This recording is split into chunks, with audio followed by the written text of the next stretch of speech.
The best morning greetings to you, everybody, from the northeast corner of what is soon to be sunny South Africa. The dawn is just ignited there on the eastern horizon. This is Safari Live.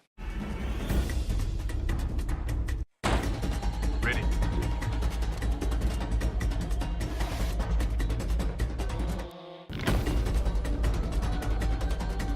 Standing by.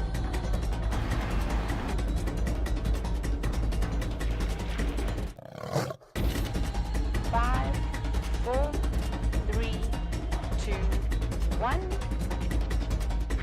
You are live, you are live.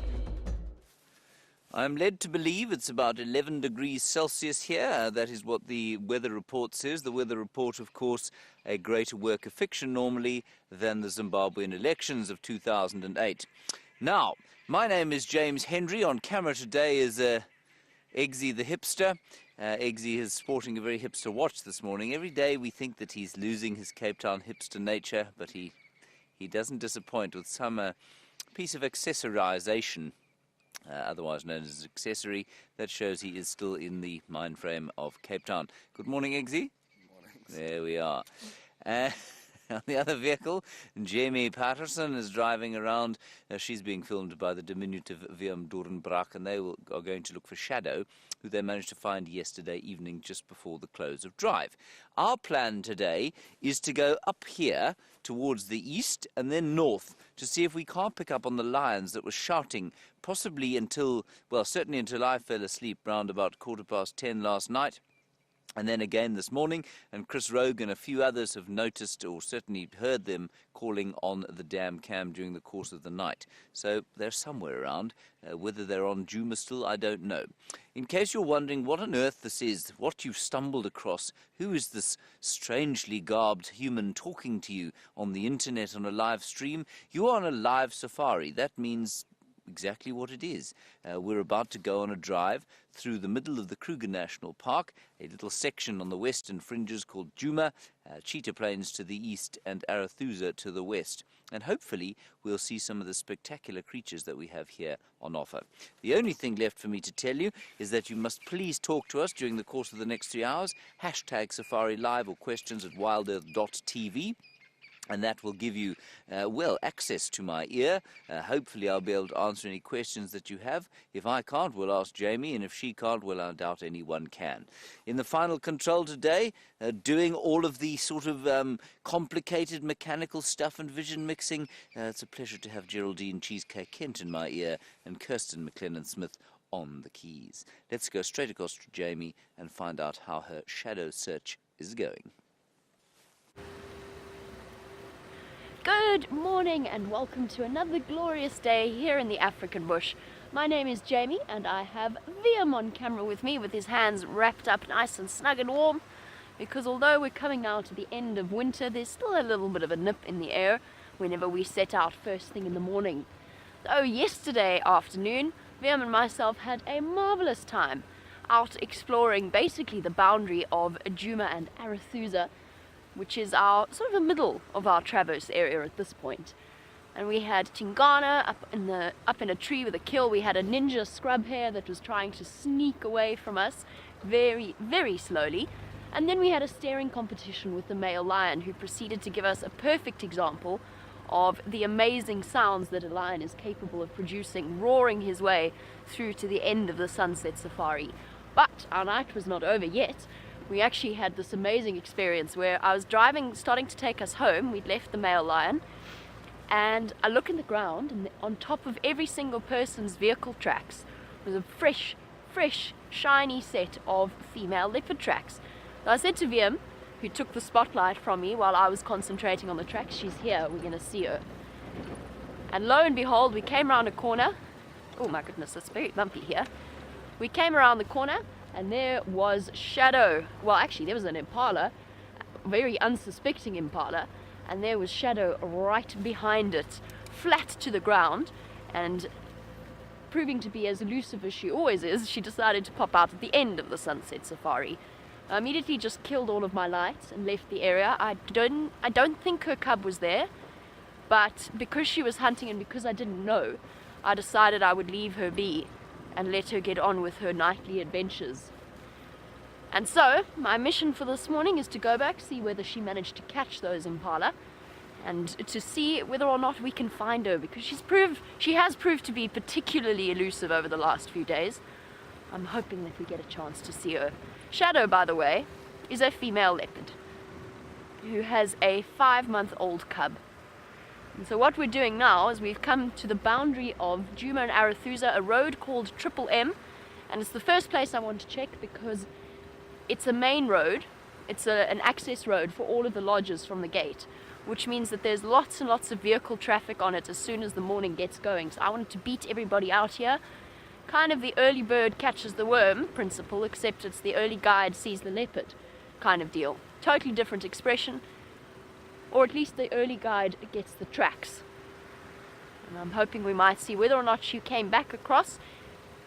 The fact that she wasn't with her cub and that she'd lost a kill from Tingana on Arathusa and Simbombili, to me means that if she was successful, there's a good chance she would have had to go back and get her little girl and go back with her. And that's one of the best ways to find a female leopard, is when they've got a kill and they've got cubs, they walk a pathway to go fetch the cubs, and then you'll find their tracks going back almost on top of their tracks, the opposite direction. And that is what I'm hoping for this morning. Now, all in all, exciting things planned for the day ahead.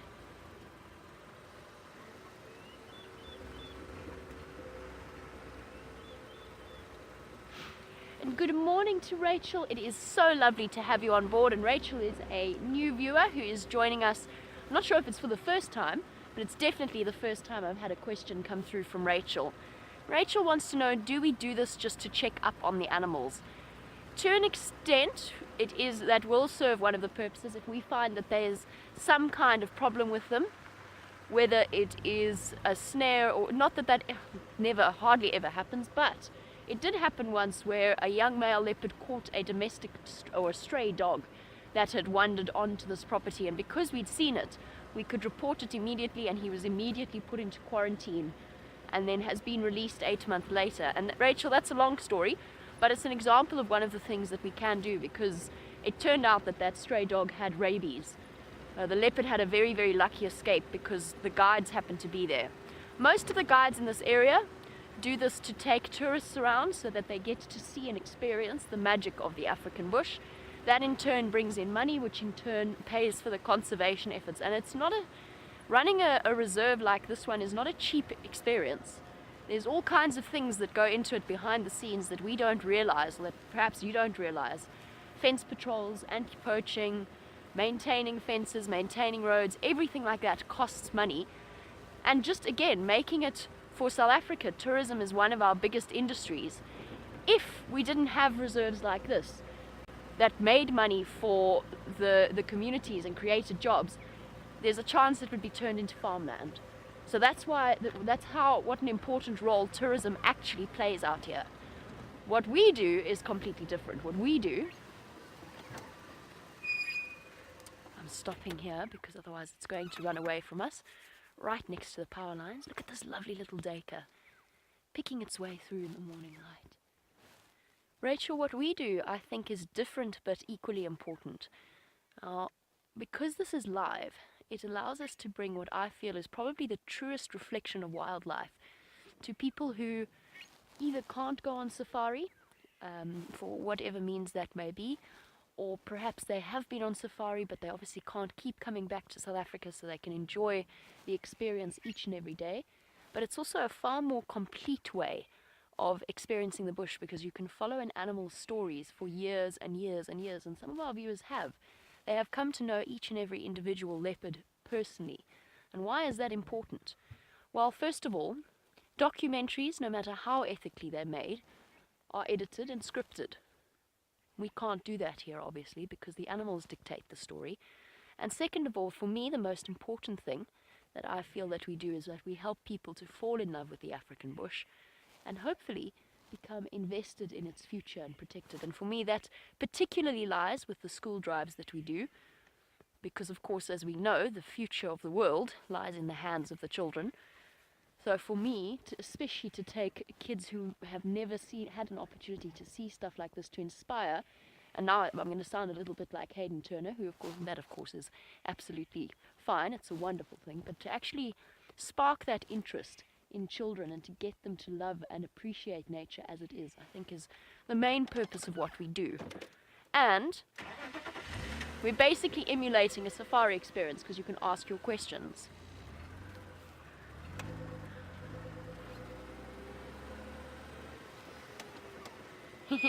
Red is curious about our unicorn. Red wants to know if it has one horn.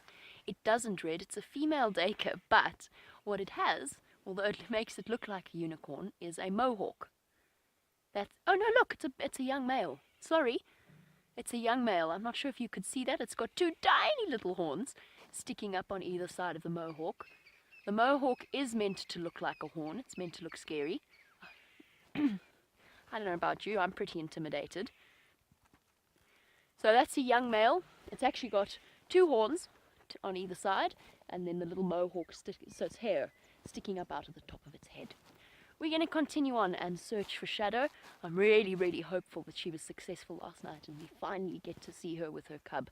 In the meantime, let's find out how James's lion search is going. Well, my lion search is not going fantastically well, I have to say. I haven't found any tracks. I have heard no lions. The sun is about to peep up over the eastern horizon, and I'm just going to turn off here and let's have a little bit of a listen to the dawn chorus. We might also find a bird or two to look at. I saw a chin spot batis flying through here. Unfortunately, Eggsy didn't see it. It's not Eggsy's fault, everybody. Most things are his fault, but this particular incident is not. Okay, let's have a listen for 10 seconds.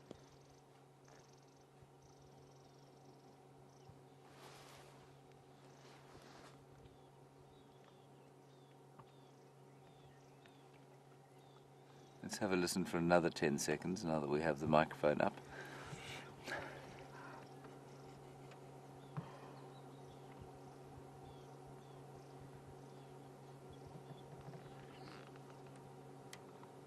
It really is yet another very quiet morning, everyone. There are a couple of cromebecks calling. Way in the distance, a grey-headed bushshrike.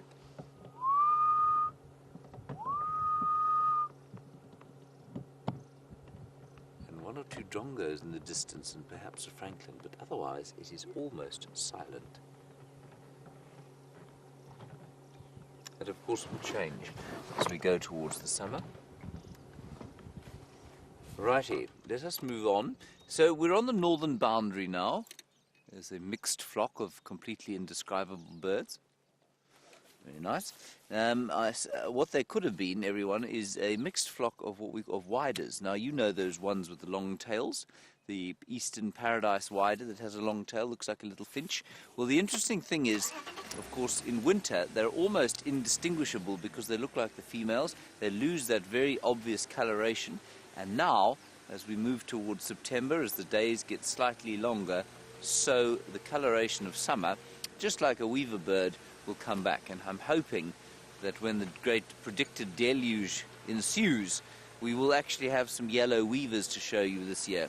Not one that I see nesting last year during our drought. Now, Brent and Jamie tracked the lions into this block on our right-hand side there, where my hand is pointing. It is impossible to drive in there, but we might be lucky and find tracks of the lions coming out, either going north, which will make us sad and possibly cry, or, with any luck, on the road, or at Buffelshoek Dam. So that's where we're going to go and see what we can find. I'm astounded we still have signal through this little dip. That's marvellous news. And possibly an appropriate time to introduce, of course, you to the fact that we're not alone on this drive, are we, Eggsy? No, we are not. We have the presence of the anonymous one, aka Connor Teagues, he of the very empty stomach.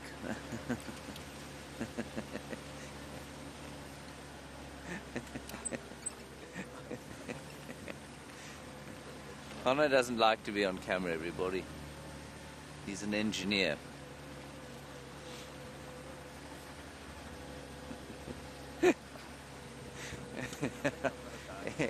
Eggsy's going to be in big trouble later. Hello, Tony in Pennsylvania. It's a very appropriate question for this time of the year. You say, what kind of temperature change do we go through during the course of a day? Tony, we go through a temperature change at this time of the year, I think is probably the greatest. Sorry, just 1 second. It started off at 9 degrees Celsius yesterday morning, apparently. It's a bush. And I think it got a lot colder than that in some of the dips, probably down to about 5 degrees Celsius, which is not much more than 41 degrees or so Fahrenheit. But then, in the middle of the day yesterday, I checked my car, I was getting something, and it was 27 degrees Celsius, which is 79, almost 80 degrees Fahrenheit. So that's about, I think this time of the year, probably the greatest temperature differential. So let's say it went down to 5, that's 22 degrees Celsius, which is quite a lot. Then yesterday, at least not yesterday, in the middle of summer, when it is pushing, say on a really hot day, it'll be 45 degrees Celsius here, so just over 100 degrees Fahrenheit. That's a really hot day. And then, it won't drop below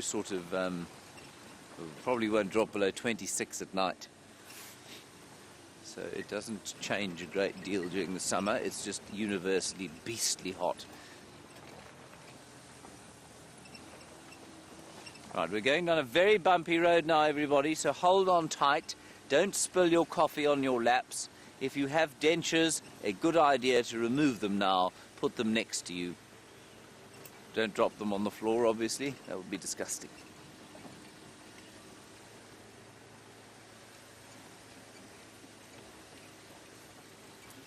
Hello, Space Thing. Space Thing, you say? Is that really your name? Space Thing, you say you're looking forward to seeing these lions. I too am looking forward to seeing these lions. I do hope we see them. I haven't seen any tracks just yet. So they were in the block off there to the right-hand side of where we are now, yesterday. But of course we do know lions move quite a lot during the course of the night, but they do have little ones with them, which means they won't move quite as far as they might have otherwise.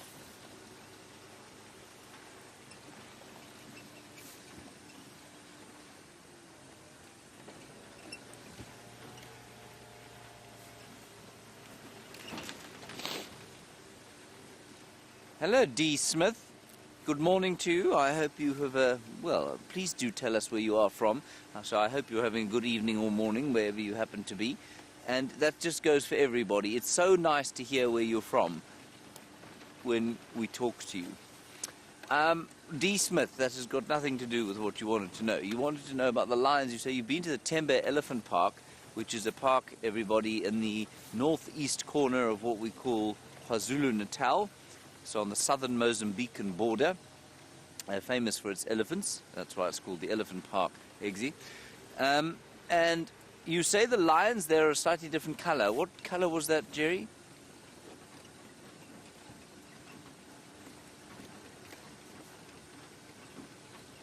P-A-U-P-E,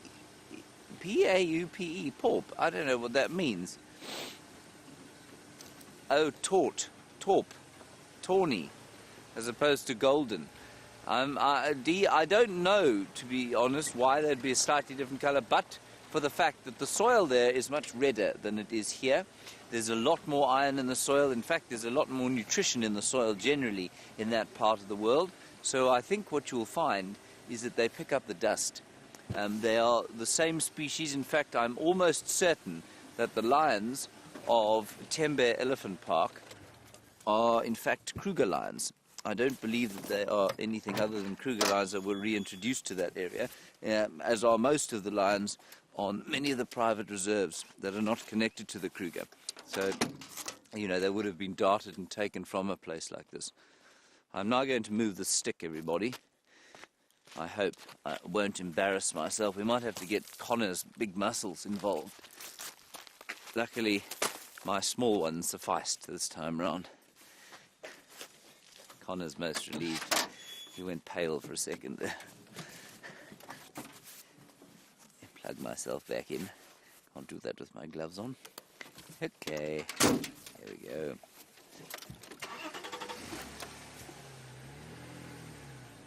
This is a very, very pleasant morning at the moment.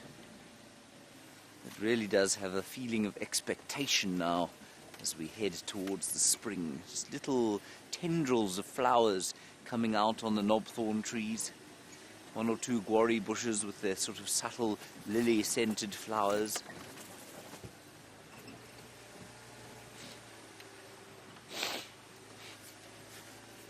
But unfortunately no lion tracks at this stage.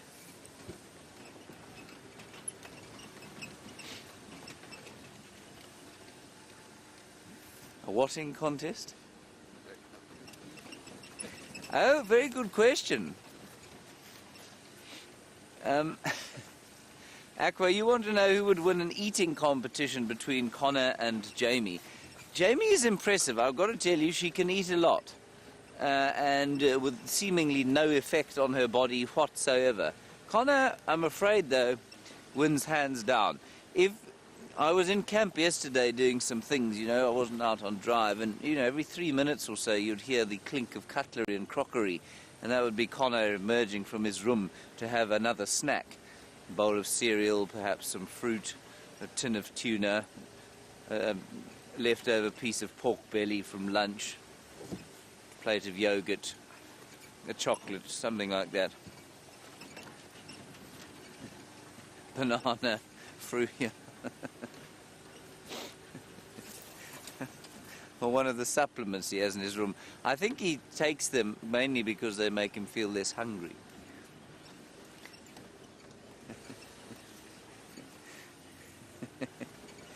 It's quite nice having the camera here because it's a barrier beyond which he won't pass. So I can basically insult him at will, and he won't come past it to mete out physical trauma on me until he knows we're not live. I may just pretend to be live for the rest of the day. Yeah, people, I cannot find any sign of the lions, so we're going to go to Buffelshoek Dam. We'll have a look around there. I suspect I would have seen the tracks crossing here because it's a big pride. While I do that, let's go across to Jamie and get an update on how her shadow tracking is going. I hear there has been much discussion around our eating habits. Certainly Connor and myself, I think, have earned a little bit of a reputation around camp in terms of the amount that we eat. I'll say I'm willing to concede that Connor eats more than I do. Just in terms of, as James said, that constant snacking. I'm just going to pull over and let poor Sean come past me because I'm driving roughly at the rate of a snail. So let me just let him come through. Oh, we're still on the lookout for Shadow. She hasn't crossed Triple M. Cheers. Enjoy. Thanks very much. Please, yeah. Cool. Thank you very much. Sean and his wonderful tracker, Reef. Reef and I have had some wonderful long conversations about where the different animals are and what's happening and what he thinks is going on with Shadow. And so on. So she hasn't crossed... Oh, I need to sneeze, sorry. We're now trailing behind Sean and his dust cloud. It's stuck. And there's no sun for me to look at. Right, anyway, so she hasn't crossed Triple M, which is good. That was the first place I wanted to start, was to check the main road, because that's the, as I said this morning, that's the first place people are going to drive, and the first place they're going to drive over tracks, especially transfer vehicles and so on, bringing people into the lodges. They don't know what to look for, and they don't know what they're doing in terms of driving over tracks, and then we have a devastating morning where you spend ages scratching around one area, and it turns out the animal's on the completely opposite side of the reserve.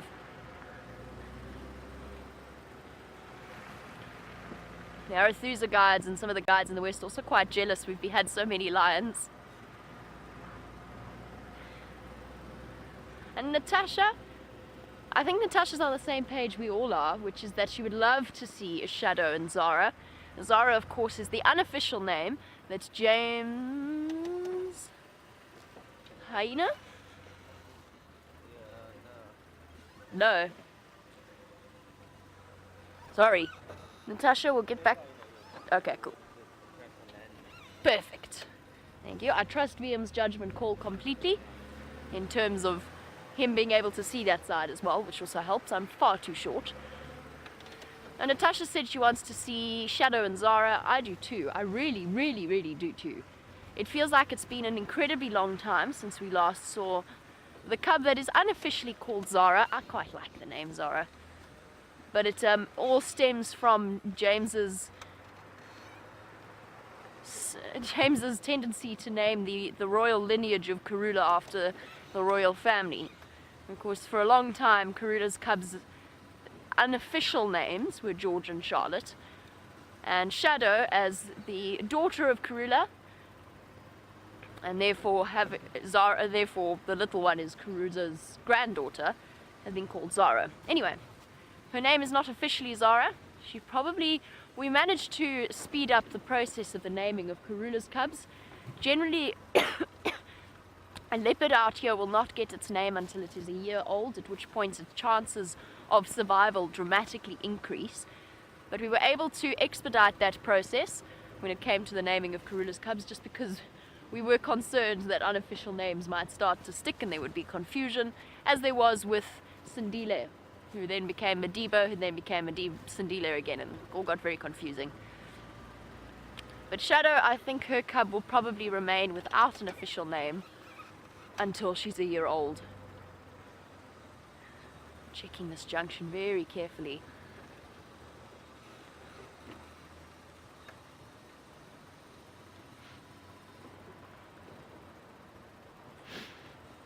And Christopher in Arizona, lovely to hear from you.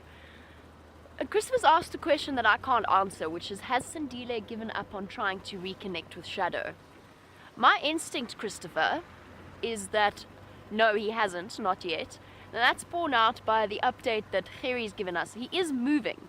He's moving long distances, and he's moving under pressure because he's a young male leopard, and that's what they do. They seek a vacuum somewhere where they can feel safe and secure once they disperse. However, he has spent, because we only get the GPS points, so we don't know where he's moved in the time in between those GPS points.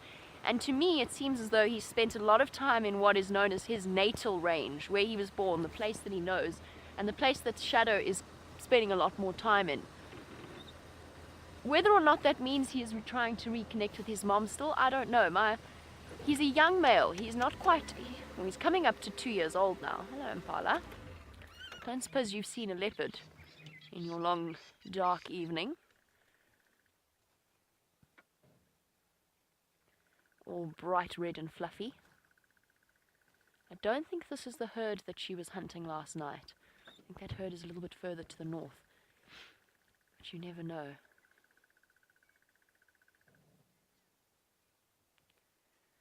She was definitely targeting the impala. And both Shadow and Karula have done exceptionally well recently in terms of hunting and catching adult impala, which for a female leopard, is no mean feat. They weigh just a little bit more than the impala, and the impala are very strong and very fast. But what that does mean is that, especially for Shadow, who's always seemed to have a little bit of a problem lifting things into trees, or hoisting them, as we call it officially, it does mean for Shadow that she's lost quite a few kills recently as well. Young males, a lovely mixture of a breeding herd here. We've got a complete switch in the last 2 months from when the males were still chasing the females around. We had the bachelor groups all on their own, and then the females with one big ram that was keeping them corralled and chasing them around and making lots and lots of noise.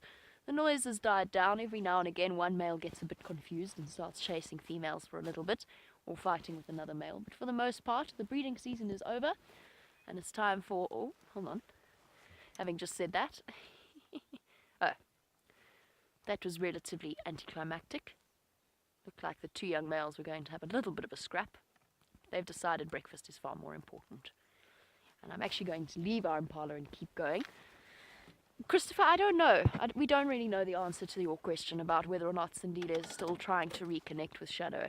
From his tracks, in the last 2 weeks, 2 weeks ago, he seemed to be spending a lot of time where Shadow's tracks were, but we miss so much of their day-to-day lives that we can only guess at what kind of interactions they're having.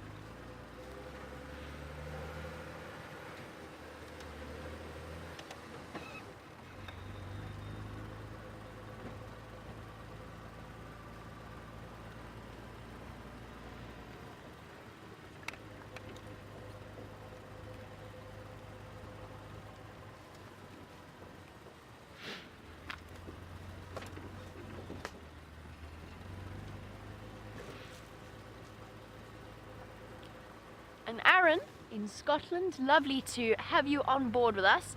Aaron wants to know how old the leopard is that we are talking about. And since I've glossed over so many leopards, let's just go one by one. Shadow is the oldest daughter of Karula, alongside her twin sister Tundi. She is now close to 10 years old. In fact, she must be very close to 10 years old at this point. Her cub is 5-ish months old. And Sindile is coming up to 2 years old at this point. In fact, he must be very close to 2. If not, he might even be 2 years old already. Somewhere around here that he turned. No, he's coming up to 2 years old. Sorry. I had a bit of a confusion about where we are in the year. But we're in August, so he can't quite be 2 just yet. And bear with me 1 second. I'm just going to hop on the Game Drive comms. And then I'll explain a little bit further. Morning, I know that James is trying to follow up on Ngala around Gurry Cut Line. I'm checking Zoe's Triple M to see if there's any sign of Shadow from where she crossed in last night. There was also a report of one Fuzzy Ingwe on the dam camera around early yesterday evening.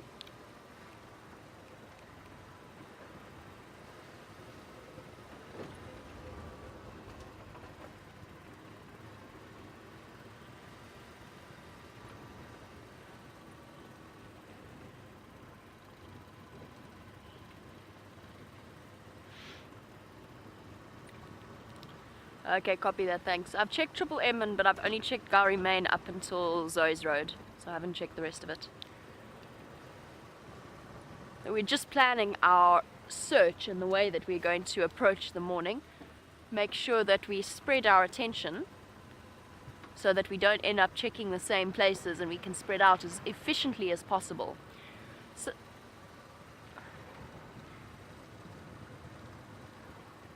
and for Aaron, and for our new viewers like Rachel, it gets a bit confusing. And don't worry, I know that our regular viewers are always ready to jump on board and explain exactly how everything works and has unfolded.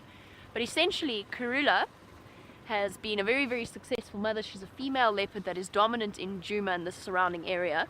But as with most female leopards, she's given a portion of her territories to her 2 daughters, to Shadow and Tundi.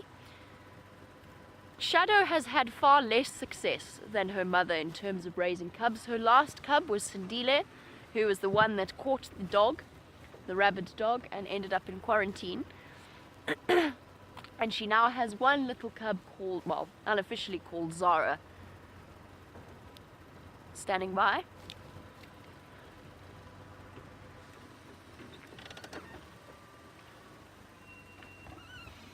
This is where she was hunting the impala. Let's just check very, very carefully. I have this dream that one day I'm going to come around the corner, that she's going to be in that big Balanites tree, which I'll show you in a moment. Oh, that would have changed things. And I'll show you what I mean, which is interesting because that wasn't the direction he was going in last night. But that definitely would have changed things. Not tracks of a female leopard, but a much, much larger cat. And that's the male lion that we were with yesterday. Exactly where I left her. Now I'm just taking my earpiece out for a second. I want to try and figure out exactly what happened here. It's a pity, because if she did make a kill last night and that male lion walked past, there is a very, very good chance that he would have stolen it from her, and there'd be no evidence remaining, particularly with an impala. He probably would have taken it from her if he'd found her. But leopards, leopards especially, very, very good at remaining hidden and subtle in their ways. So the male lion, he was going in completely the opposite direction. He was close to here when we left him, but he wasn't going this way. This is his track here. This is the back of his foot and his toes, going off towards the southern section of the reserve. This is exactly where we saw Shadow, pretty much exactly. This is where we saw the impala that she was hunting. She was flat and crouched behind that termite mound over there. Okay, our search just became slightly harder, but that's okay. Never to be deterred by a challenge. We will carry on and see if we can't figure out exactly where it is that she's gone. Oh my goodness, my earpiece has done a complicated thing here. There we go.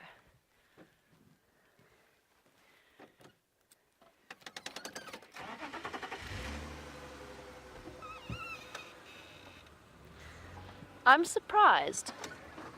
It's not where I expected that male lion to go, but he must have heard something that attracted his attention.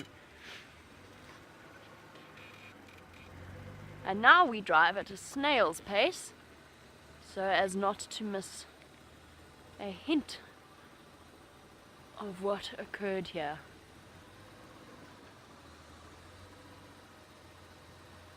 Poor Shadow would have been very unimpressed with that, although we don't know what time he walked past.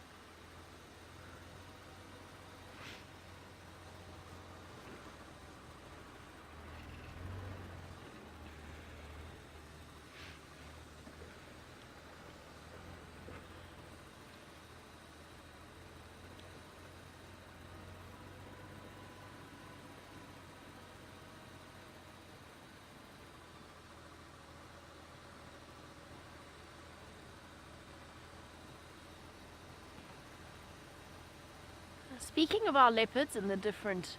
They're the impala that were here last night. Sorry.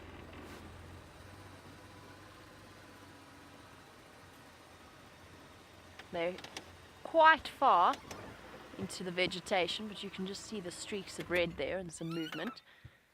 So those are the impala that we saw last night. I can almost guarantee that.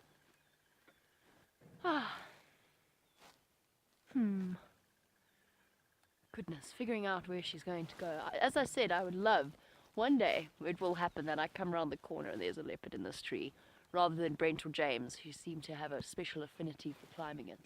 But one day there will be a leopard in there, staring down at us from the comfort of its branches. Hasn't happened yet, but it has to at some point. Statistically, if we drive past this tree enough times, at some point there's going to be a leopard there. Mara Lee, talking of our leopards, are there enough male leopards to produce offspring with the different females around the area that are not related to them? Yes, there are for now. Tingana is not related to Kurula or to Shadow or to Tundi, and he is the dominant male that mates with them. Of course, they do mate with different males in the area. However, a little bit of inbreeding amongst cats does happen every now and again, the big cats. Sometimes the females mate with their fathers, or however it happens to play out, and that's okay. For 1 or 2 generations, it's not ideal, but it's absolutely okay, and it doesn't harm the cats at all. I'm going to keep checking this very, very carefully. In fact, I'm actually probably going to get off and go for a walk. While I do that, let's go across to James and find out how his tracking adventures are going. We found some lion tracks, everybody. A male and a female, looks like a mating pair, quite possibly Amber Eyes and her consort. They came down Central Road and then they went off north towards Buffelshoek Dam. We haven't got there yet, and so we're on our way round. They may or may not be sort of secluded or secreted up in this drainage system over here. Perhaps they have found some privacy over there, because Amber Eyes has been sort of half-heartedly mating now This is probably the fourth time we've seen her try and conceive. It's obviously not a conscious process, or doesn't seem to be. It's purely instinctual based on the hormones that are coursing through her body. So maybe she will give birth this time. And I'm pretty sure that there were three with cubs. Pretty sure the other is pregnant, and I think Amber Eyes remains the only one that isn't at the moment. Eggsy, what tracks are those there?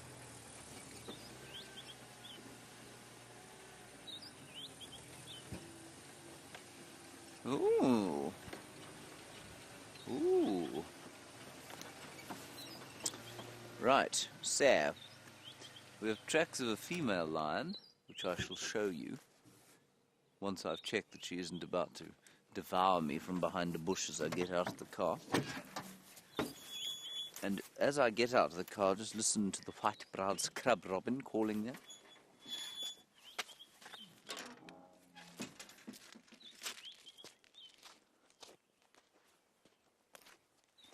Can you see down here, Eddie?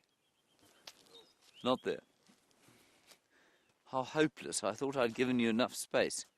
Can you see here, Eggsy? Here's the track, everyone. Possibly Amber Eyes. The two of them, there and there. And she's obviously moving that way. Can you see the track at all? Not really. Not much contrast in the light, I'm afraid. But it's about the size of the palm of my hand. I don't have a very big hand. But a male is substantially larger, about the size of my whole hand. So I think this is the same lioness that's popped out here. She came in the drainage system and popped out on the road here. Let's see where she goes. I'm not convinced that they're that fresh. I think they're probably from yesterday evening sometime. And of course they can go very far.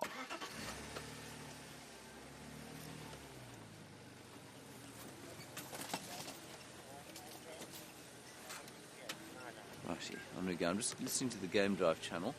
It is on open communication, so if you hear a voice, it's not because you're going mad, it's because you're hearing the Game Drive channel.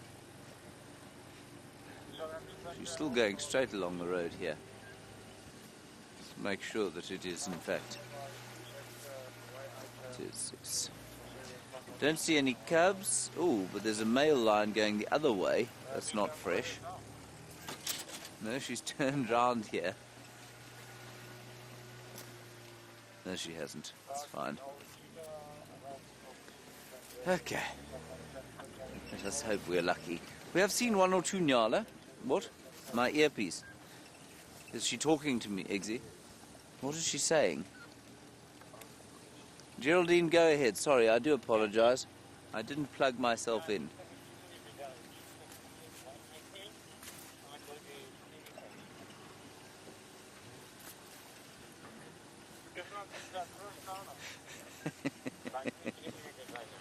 Hello, Sue in the UK. You ask a very good question, to which I suspect you'll be fairly surprised by the answer. You say your son wants to become a ranger. What's the first step? And do you have to have some acting skills to be a presenter? I'm going to answer the first question first. The second one is rather amusing. Sue, the first question is, she's turned around here. We didn't miss her, did we, Eggsy? Connor, have you been looking for the lion?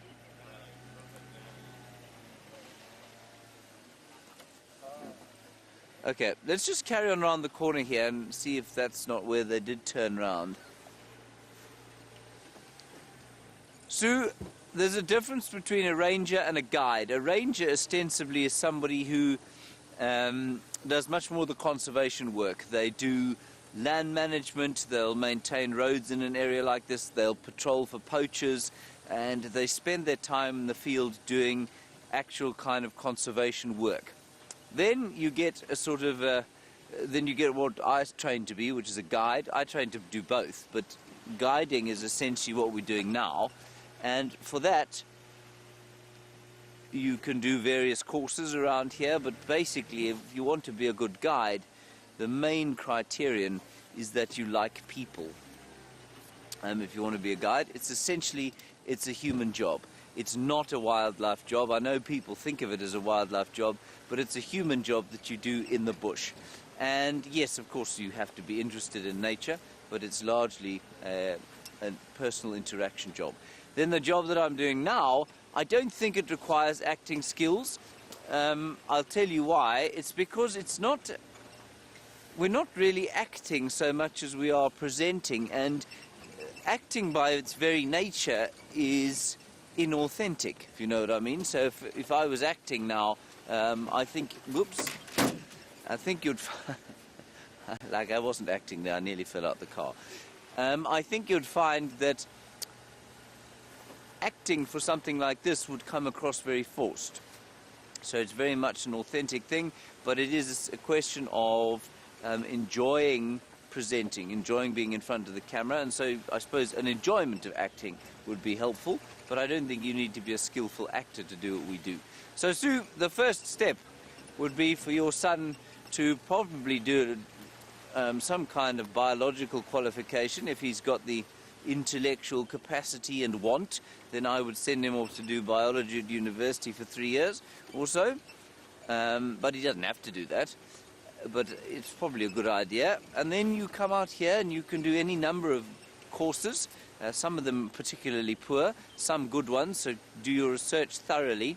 And he can either become a guide or in one of the private reserves here, hundreds of them, and I know that there are a lot of foreign, it seems strange saying foreign, but yes, there are a lot of foreign people doing guiding right now. In fact, the head ranger of Londolozi just down the road is from Bermuda. So there are lots of different nationalities driving around the South African lowveld as guides. So you can do that.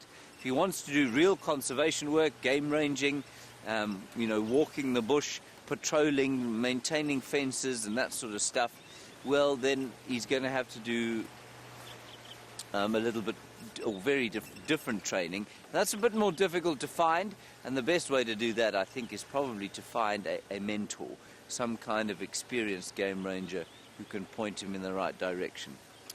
So that's, in a long-winded way, your son's best option, I suppose. To do what I do now versus just sort of standard issue guiding is, well, I'm still plugged in, is requires, I would say, at least 3 years of experience, just because you have to talk about quite a lot of stuff, because you do have a very experienced group of people on the back of the car. I'm just going to call these tracks in. Stations, tracks of this female lion came out on Drakensberg Road between Central and Guaripan. She walked north for a while, then turned around and walked back south. I'm just going to check Borsuk Dam, and then I'll go back into that area. There we go. My duty is done. Taxon and Aubrey are coming around in this area, so they'll help me.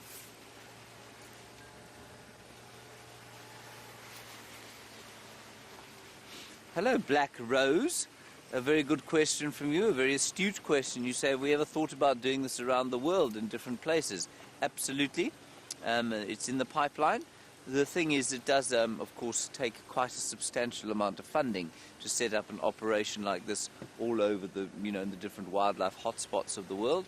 A certain amount of infrastructure and that sort of thing. And I mean, this has taken a long time to set up. And I mean, while we're not near perfect, I think we've probably got an idea of the, I say we, I mean the people who actually know what they're talking about. We've got the technical know-how now to probably be able to do it in most places.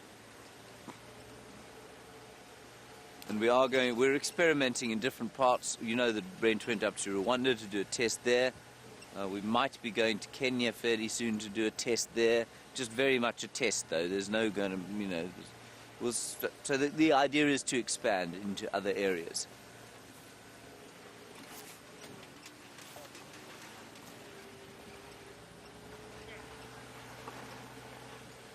It's much, much warmer than yesterday.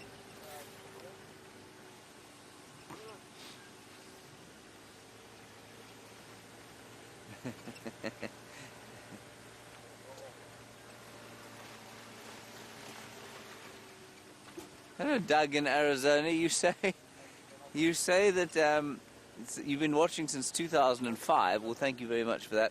And that the guides are constantly complaining about the temperature, and that's probably not a very good thing for tourism.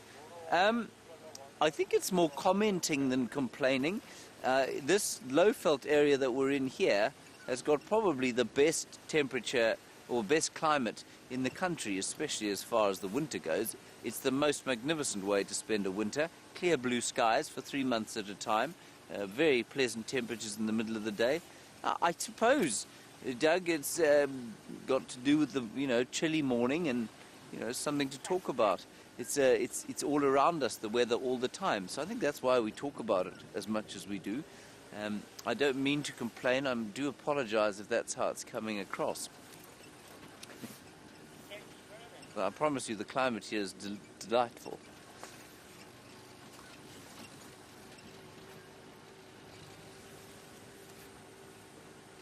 Now, we are approaching the dam, but I don't see further tracks here. I wonder if they didn't go to the dam and then leave it again after a drink of the muddy water.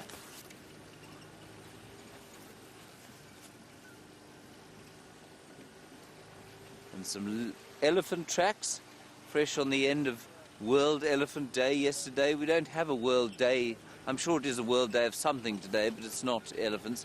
And of course, yesterday we found out that the 14th of October is World Eggs Day. And since then, Eggsy's been unable to speak. He's been so excited with his plans for what he's going to do on the 14th of October. It's like a second birthday for him now. Eggsy, when is your real birthday? End of March. End of March. 2 birthdays in 1 year. Lucky you.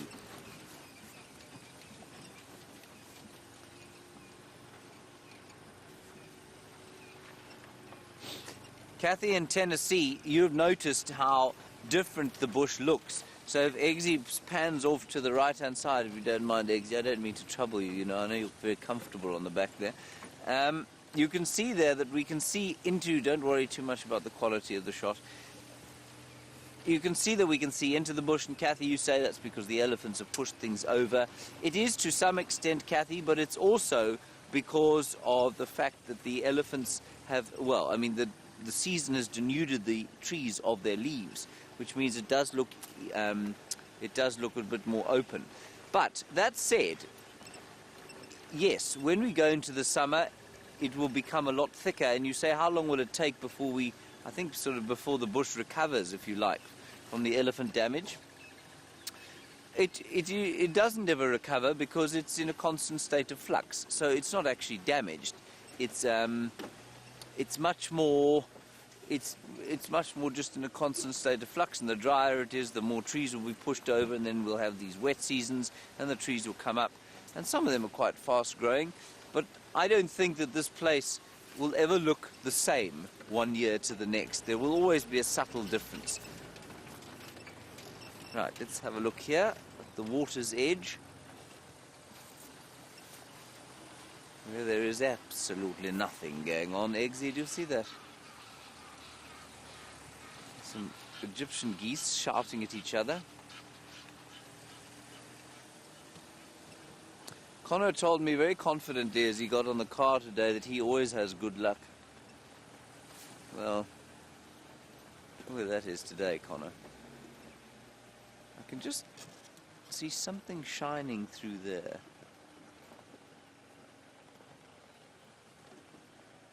I'm going to look through there with my binoculars. It is very bright, of course, because we're staring straight into the sun. Hang on a second, everybody. I'll get it right eventually. One doesn't want to just put the binoculars willy-nilly to one's eyes when staring due east into the morning sun. One will become blinded. I just thought I may have seen the white underside of a lion's belly, but I have not. Alrighty, well, we turn round and keep trying with fortitude.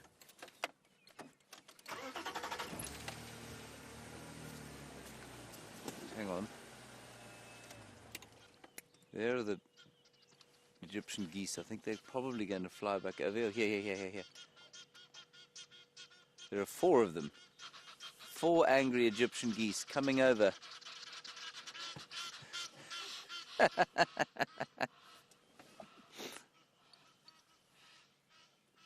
They're so very cross with each other.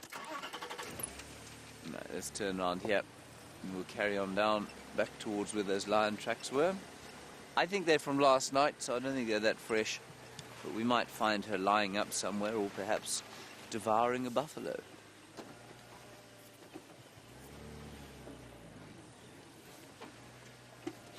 We know also, of course, that there was a leopard seen at the Djuma Dam Cam last night.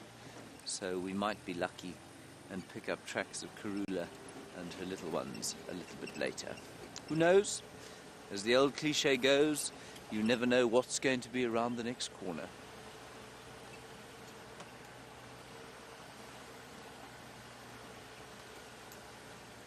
Hello, Sandy. You want me to drive past where we saw the injured buffalo yesterday? I'm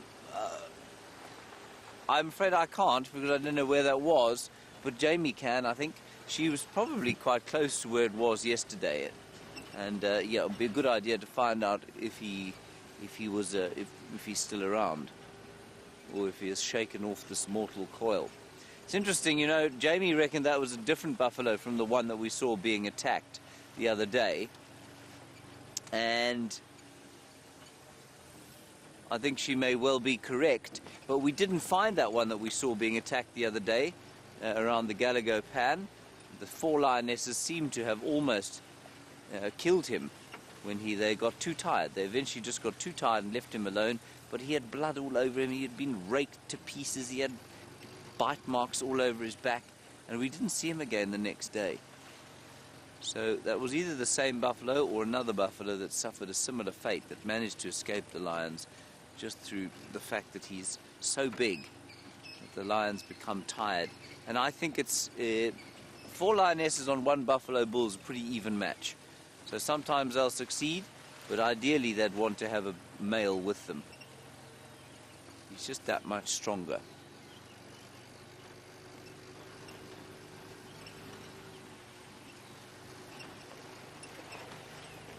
Let's pop up onto the top here, and I want you to have another listen to the dawn chorus. Well, now there's male lion track going down this way, but they are not fresh. Ooh.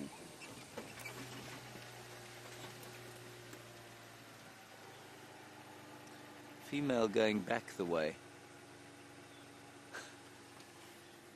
It's all rather confusing. I think this is the same female that we had pop out there, and she's turned around and she's gone back. While I try and figure out what's going on here, everybody, let's go across to Jamie and get an update from her.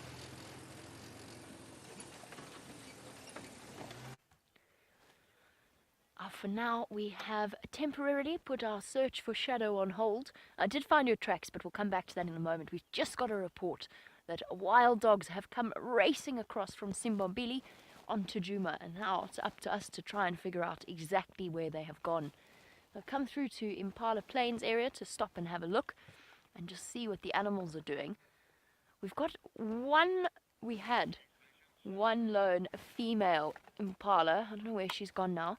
We've also got some kudu who look relatively relaxed, but the female impala did not. She looked terrified. She was breathing fast. She looked a lot like an impala does when they've just run away from wild dogs. They are alert. They're not completely relaxed. They keep looking off in that direction. Okay, we can't stop for too long. We can't delay for too long. Wild dogs are fast. So sorry, lovely kudu. Sorry. Let me come through. Hey, girl. Are they... Well, there you go. This is for Love 3 Dogs, who is asking for an update on where the wild dogs are. This is, from what we know, this is the 3 of them from the remaining members of the lower Sabi pack that have been spending a lot of time in this area. Nothing is known about the den site in Ottawa of the Sands pack. So we actually don't have that many updates on our usual wild dog packs that we see. We see two, the Sands pack and the Investic pack. And then occasionally we get breakaway packs or something similar. Okay, I wonder, oh goodness, which way is going to be best? I think let's take Vuetela main access and try and race along here. It's a tricky thing finding these wild dogs. They don't sit still, especially this time in the morning. They're looking for food. Let's try and find that impala herd that female came from, because they'll tell us a little bit about where we should start looking.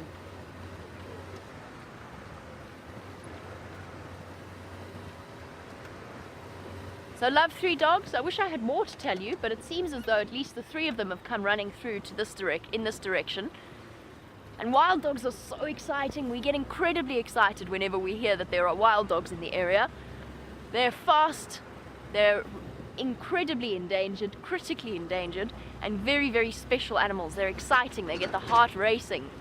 And animals around here, things like impala, they don't even bother to alarm call when they see wild dogs. There's no time for that. It's just run. Just run and hope that they don't attract their attentions, or that they're the lucky ones this time. Because wild dogs are not like lions or leopards. They don't try and sneak up on their prey and then ambush them. They run them down. They course through the bush until something runs away in front of them, and then they go racing after it, chasing it down with their incredible stamina and their speed, and they just keep running until the animal that they're chasing or pursuing can't run any further. There's some impala here.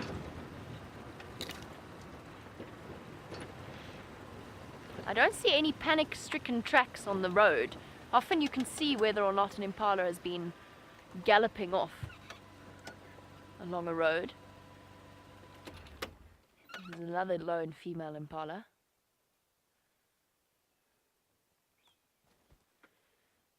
I think we're on the right track. Let's go to Sydney's Dam. Unless they've caught something. But we should, if they've caught something in this area, we should hear the twittering, yelping sounds that wild dogs make while they're feeding. And we should have heard that by now. I think they're going to Buffelshoek cut line.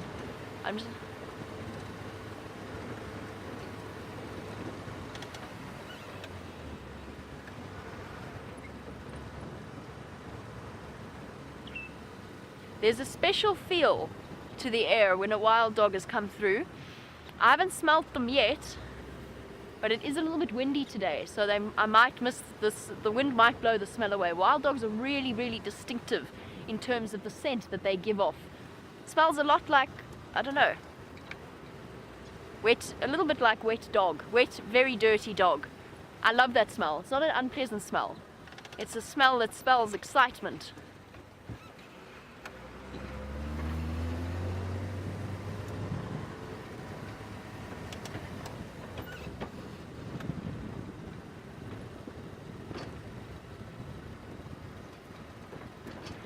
Tina, lovely question coming through from you, which is wondering whether or not they would be vaccinated against canine distemper, this particular group, since that is what killed the rest of the pack.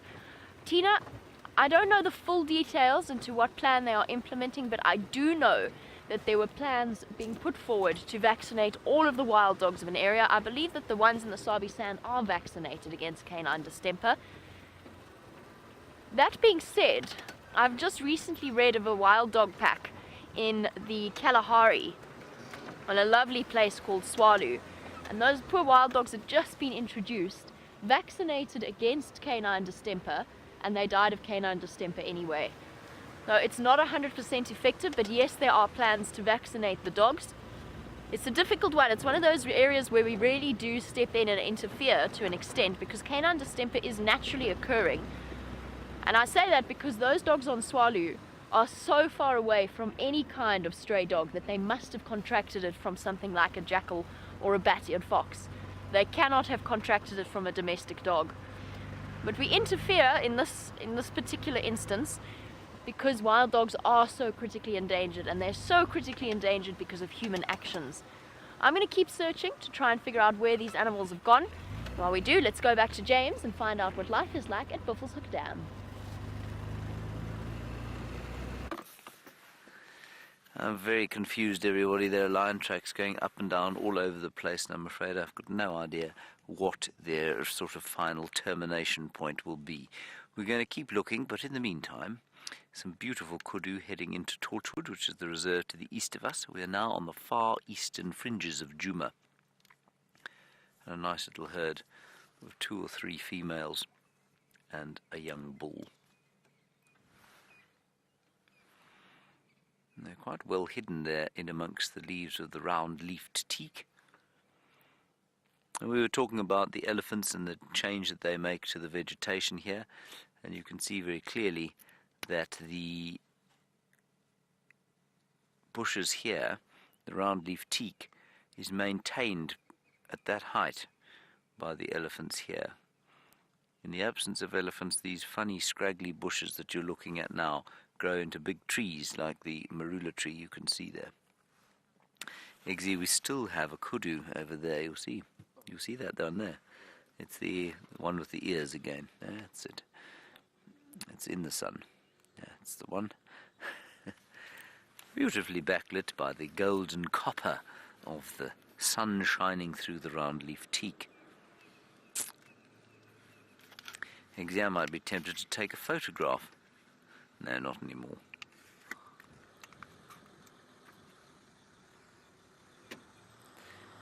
The picture's going to be interrupted slightly here.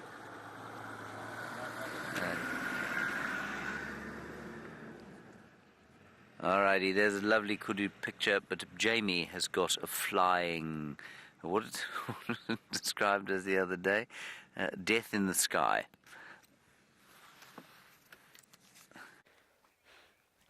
That's a very dramatic description of a lovely bird, but I suppose that's very true. And actually, Viam just said to me earlier that he enjoys filming eagles because they are like the cats of the sky. I guess that does make total sense. I'm just having a look at this particular eagle. I've stopped, actually, because sometimes birds of prey will actually follow behind the wild dogs to pick up any scraps that they know might be around. And in this case, this particular bird might be no different.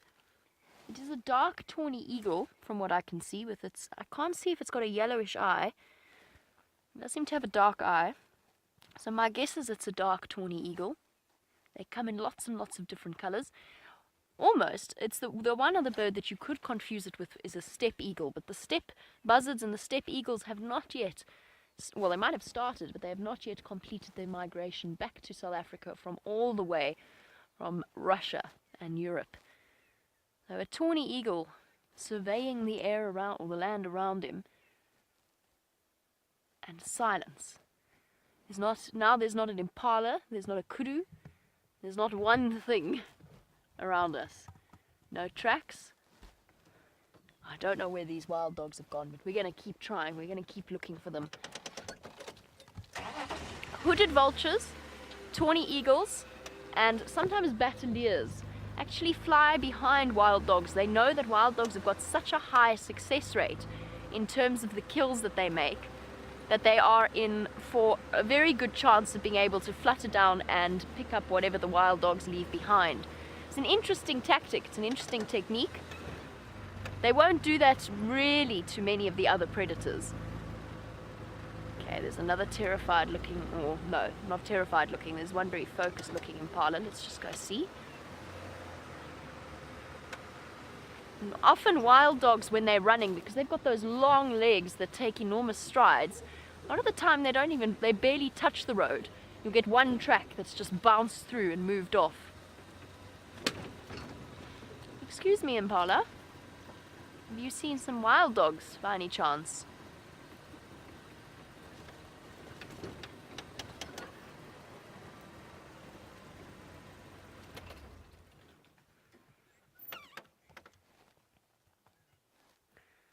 These guys don't look too stressed out. They're dashing across the road, but mainly just because the herding instinct is telling them to go that way. One of them started running, so they all did. What do you see? Just me? Nope. Okay, no wild dogs here. Nevin, you've been hearing us chatting away on the Game Drive channel, And Nevin wants to know, if we spot something like tracks or an animal, do we have to call it in on the Game Drive channel? Yes, essentially, yes we do.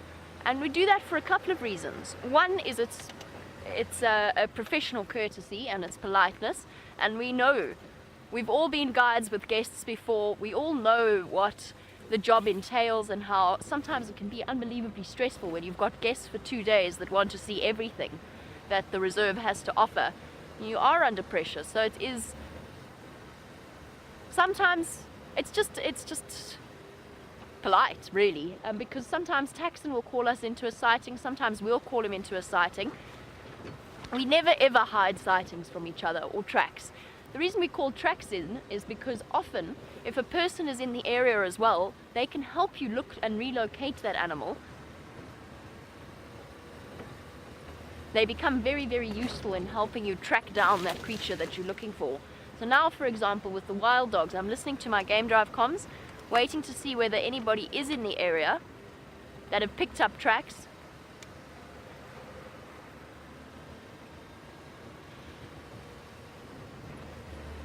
Come on, wild dogs.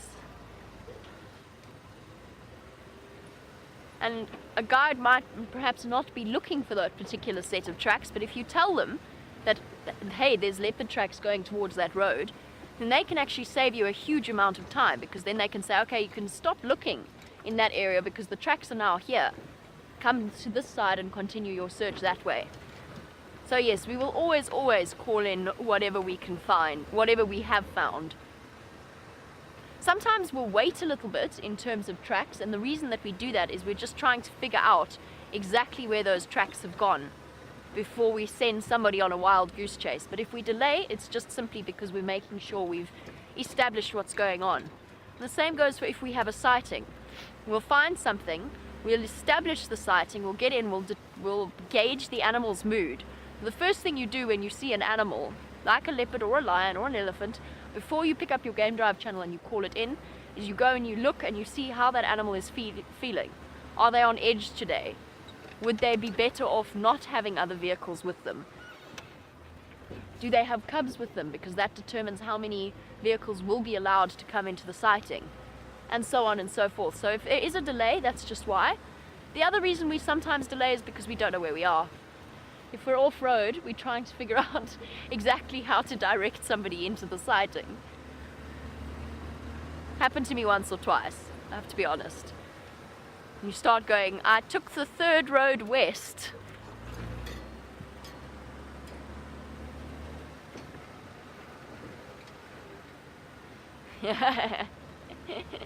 Dispatch, speaking of our radio communication, we had an interesting chat yesterday about calling lions fuzzies on the Game Drive channel, and of course with much confusion on my part before it was pointed out to me that it was in fact the word mafuzzy, which means female. So welcome, Dispatch, I'm glad you're enjoying the ride.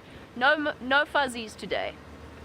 No fuzzies, just tracks of fuzzies, and there's lots of different fuzzies around. And on that note, let's go and find out how James's search for the fuzzies is going.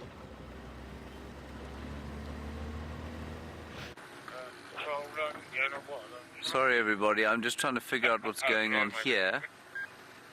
Sounds like lions, but I don't think they're with us. I think they're on Buffelshoek. Please go again with that position.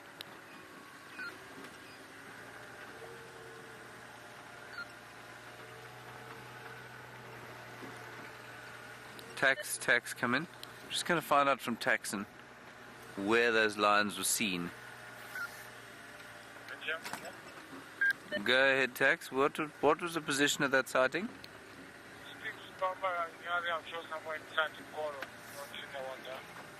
Okay, copy. Yeah, it's the Styx Pride, everybody. You may have heard that. It sounds like they've killed a buffalo, but at Nkoro, which we do not drive to. I'm going to do a quick look in this spot here where I thought I saw the white belly of a lion earlier. The tracks do head in this direction. I've been constantly amazed by the lack of buffalo here recently.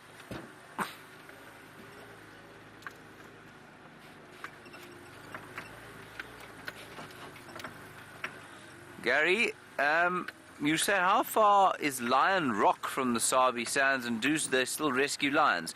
Gary, I have to confess to not having the faintest clue about what you're talking. I'm afraid I don't know about Lion Rock, so I will get someone in the final control to try and have a look-see, but I'm not sure where Lion Rock is or what they do.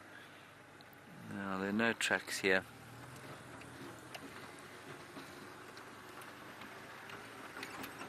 Apparently it's a big cat sanctuary near Bethlehem.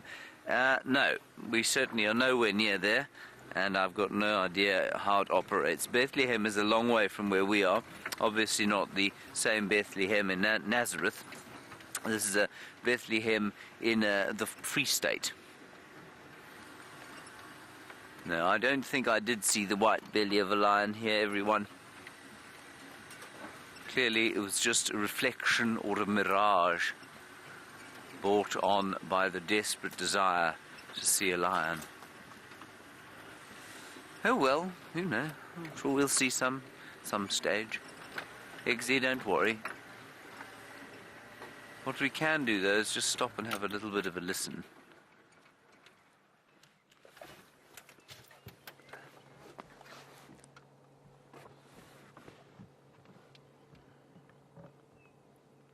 Remains very silent. There's one or two chin spot batises going. A couple of francolins still, and way in the distance, a bearded woodpecker.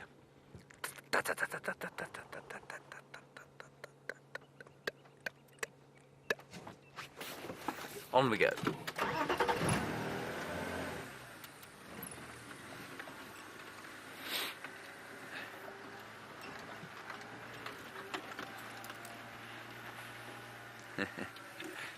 Hello, Tony Blah. We were looking for ostriches yesterday, and you said, did we have any luck finding them? Tony, I'm afraid we didn't find any ostriches, so I didn't get a chance to try the Australian emu attraction technique, which I'm not going to do here, because it would be wasted. There are no ostriches. But when we next see an ostrich, I'll absolutely do it. No, there are no lions in this immediate vicinity. Ooh, it's quite interesting. Look, look, look, look, look, look, look, they're mating. Those two blacksmith lapwings. Let's just watch them. Look. Look at that, preparing for summer. You see, that's quite a bright shot.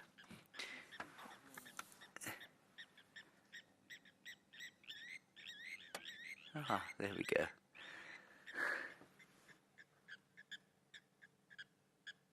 That is the blacksmith lapwing, and as we head towards September, like I said, the birdies are going to become increasingly amorous with each other.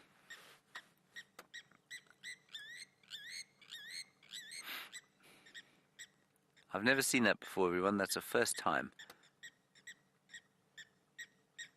There are three of them, you know. There's another one flying around above. Perhaps a jealous and scorned lover that must now go and find someone else. And also there, the little bird there, Eggsy, is a three-banded plover.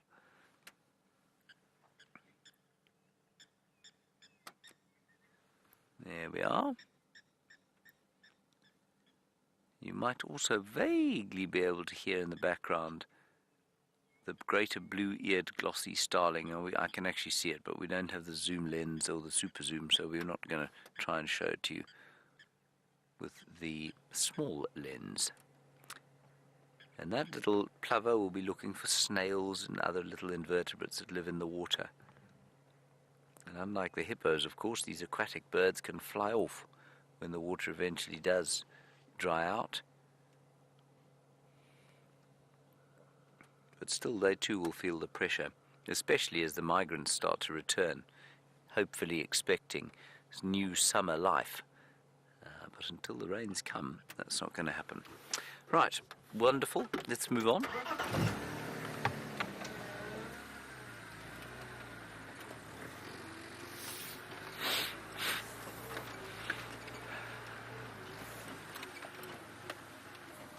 Ah, good point. Virginia, you're in Kentucky and you say you don't recall seeing falcons on drive before. We don't see them very often. Brent had a European hobby, if I'm not mistaken, sometime, it was probably very early this year, I think he had a European hobby. That's one of the falcon species that we get. I'm not sure if it... Did he get it on camera? I think they did get it on camera, you know, but it came whizzing past quickly, and then I think they got a bit of a look of it, and then it was gone again. But the other two potential falcons that you can see out here are the Lanner falcon and the peregrine falcon, neither of which are common. I've seen Lanner around here before. I've never seen a peregrine falcon around here. You know, they're just not... I guess there's too much competition from other predatory birds, you know. I did see a Lanner on my last leave, though, in the hills of KwaZulu-Natal. Now we're going to look at the road here and just see if we can't tell where on earth those tracks went. Might be lucky, but it's rather confusing. Aubrey and Ephraim from Cheetah Plains are looking around here as well. Who knows? Who knows?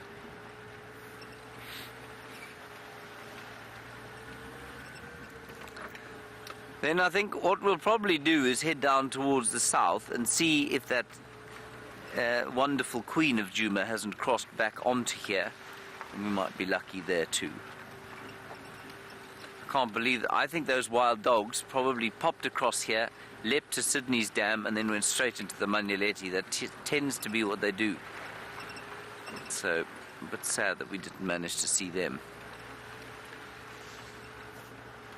Eggsy, you don't see any form of animal life, do you, that we can show people? Impala, perhaps? Bird? Snail would do at this stage. See any snails?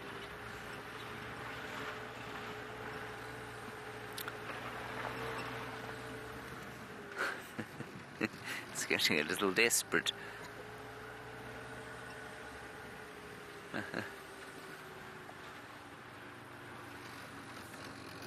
Now Jamie yesterday had the most crazy sighting that we don't normally get here. And James Richard, you want me to play you the call of the bird that she saw yesterday, the trumpeter hornbill. Now that's very unusual for these parts. Here these lion tracks again. Let me stop and just see if there isn't a bird alarm calling or something while I play you the call of the trumpeter hornbill. The call of the trumpeter hornbill, of course, can be likened to that of a baby crying. It's quite disturbing if you don't know what it is. For hornbill. Come now. Yes. There we go. Right. Here he is, everybody. James Richard, are you ready?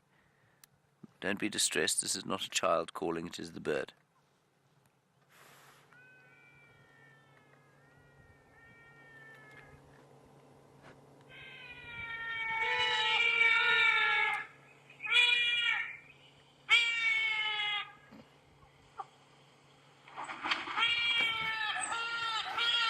It's the most mournful, dreadful sound, isn't it? But it's unmistakable. Eggsy, if you heard that, you'd be very nervous, wouldn't you? You'd think that someone was dying.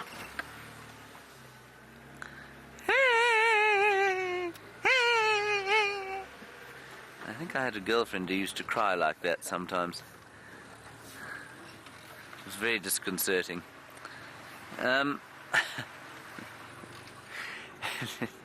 Never mind.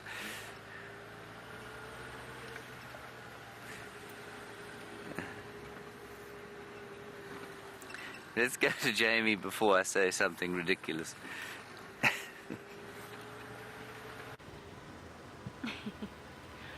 I'm having a good chuckle just hearing some of the things that James has been espousing on this morning.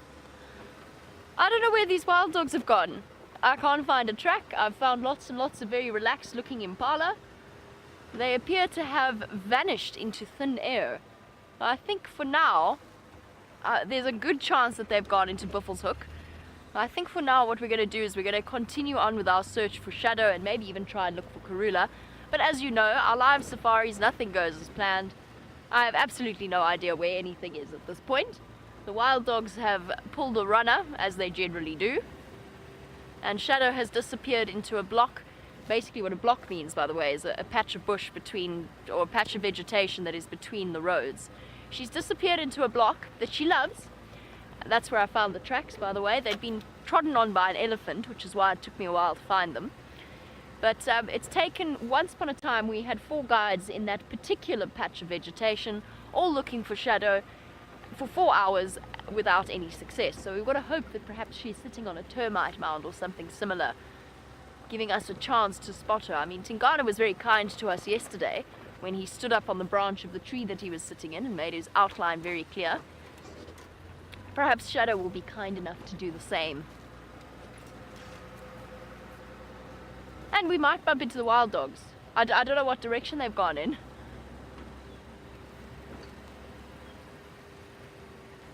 And one of the things that I've been trying to do is stop and listen every now and again, because I mentioned earlier that they twitter around a carcass and they beg each other.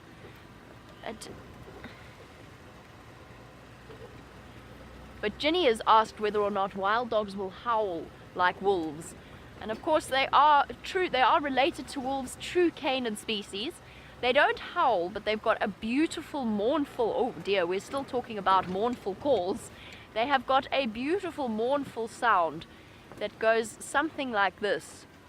Whoop, whoop, whoop. So it's not quite a howl, and it's the opposite. Instead of lifting their heads up to the sky, they actually stand and bounce the sound off the ground when they make that call. And it's a contact call between the different groups. And what's actually, I mean, now both James and I are moving into something very sad, but the wild dog pack, this lower Sabi pack, they're the 3 remaining members. The rest of them were wiped out by canine distemper, including the pregnant alpha female with 18 pups. Utterly tragic, a serious blow for an animal species that is tremendously threatened and under pressure in terms of their population numbers.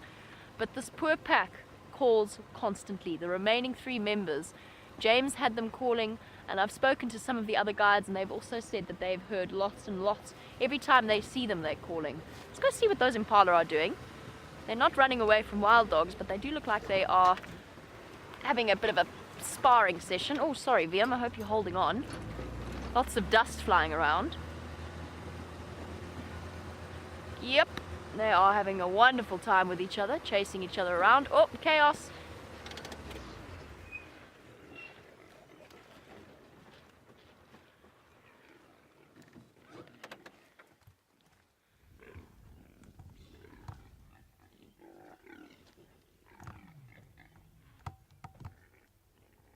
Much grunting. That wonderful sound that impala make that is so incongruous. Okay, so this morning is the morning of impala sightings. Let's see if they carry on, although generally this sort of behavior at this time of year doesn't last all that long. It's quite fun to see when they do it. Chasing each other around, looking big and scary with their tails up, and the males behaving in a very silly manner. Are you done now? He's not. He's not. He's going to... Oh, no. We've all calmed down again.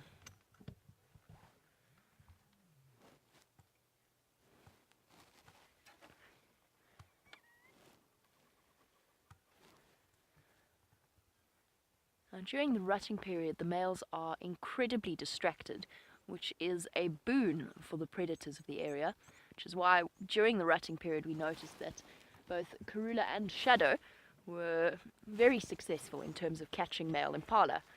And Kimberly was wondering about, for the poor impala, how much they need to sleep, since as you can imagine, when you're on everybody's menu, nap time is done with a little bit of reticence. Now the answer is they don't need to sleep very much at all. They might doze for a couple of minutes at a time, usually separate. That's why having a herd is such a big advantage, because you can close your eyes and know that there's lots of eyes and ears still looking out for you. So they don't go to sleep at night. They'll go and they'll lie down and they might doze off every few minutes. But that's where ruminating comes in, because the process of ruminating, you know, when they either lie down or just standing, bringing up the boluses of grass from in their second or in their first stomach, in the rumen, they bring up the ball of cud and they start to chew it, and then they swallow it, and it's one of the ways that their digestive system is very, very effective. And what studies have shown is that the brain waves of ruminating animals mimic those of us in deep sleep.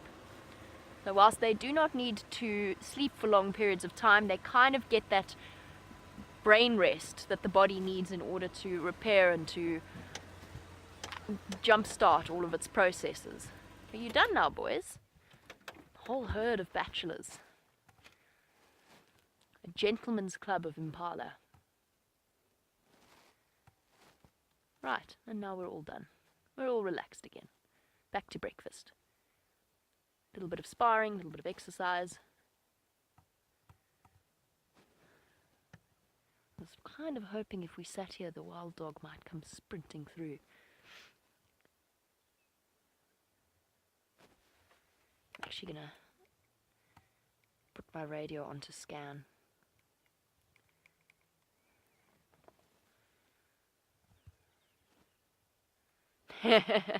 Blobbert McBlob has said that he would not like to be an impala because I'm far too fond of sleep.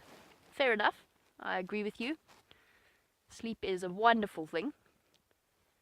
I know that I often think that cats enjoy their rest time, and of course lions and leopards are champion sleepers when they want to be, but I wonder if they get the same enjoyment out of nap time in the same way human beings do, or are human beings the only creatures that nap just sort of for fun and enjoy it? Obviously we nap when we're tired, but we of course have changed our whole sleep cycle. As human beings, instinctively, our sleep patterns should be broken up into two separate sleeps, if that makes any sense. You had the first portion of the night, and then people would wake up, go do their prayers or do whatever else it was, and then go back to sleep again. And they'd have a patch in the middle of the night where they'd wake up. And that, I mean, has changed for us relatively recently in terms of our species evolution. Because if, as far back as the sort of 16th, 17th century, you've got records of people waking up in the middle of the night, going about their business for a couple of hours in the dark, and then going back to sleep again. Now, human beings are actually meant to, instead of having that solid sleep that we get now, we're actually meant to have we're meant to have two separate sleep cycles per night.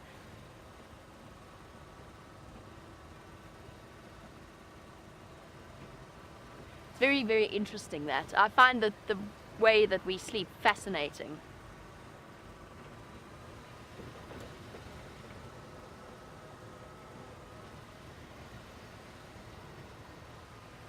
I completely agree with you, Marianne. I love that sound. Marianne is watching from Texas and says it is incongruous, the way that they can look so beautiful and delicate and yet create these deep, gruff bellows that Marianne says sounds a little bit like a leopard sawing. And absolutely, it's so true. I remember as a child hearing that for the first time, walking in the bush and getting such a fright. I was convinced I was about to be eaten by some predator when I first heard that. I had no idea what was going on, because of course my trips to the bush as a child were usually dictated by school holidays, so that often wasn't in the time of the mating season of the impala. So the first time I heard it, I was very, very confused. It is incredible. It's also sometimes a little bit silly.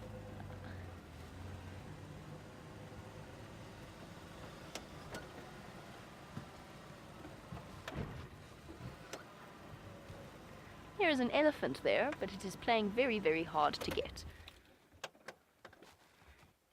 A large grey shape hidden behind the trees.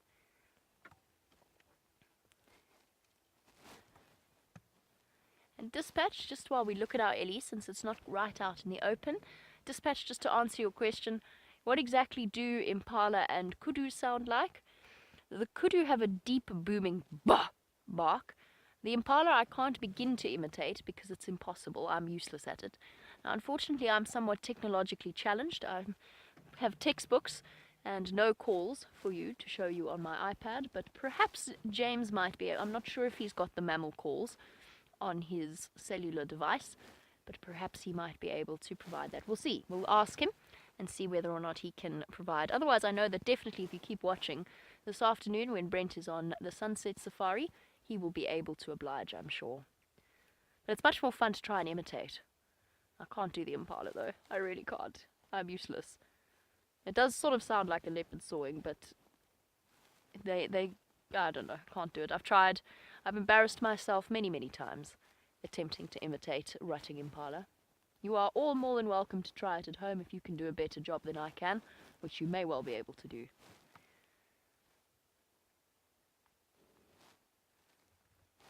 I can hear more elephants. They've also, the fact is, they tell us something important here as well. And that is the fact that the wild dogs didn't come this way. Or at least not with the elephants realizing it. And the reason I say that is because elephants absolutely cannot stand the sight of wild dogs. It's totally bizarre because there must be some throwback instinct that reminds them of a time where their ancestors, like pygmy elephants, were small enough for a canid to be a threat to them. Because the wild dogs as they stand now, there's no way they'd ever catch an elephant. Absolutely not. And yet elephants, whenever they see them, band together, they become furious and they chase them with much screaming, and we would have heard that if the wild dogs had come through in this direction. I'm trying to find you a nice clear view of an elephant.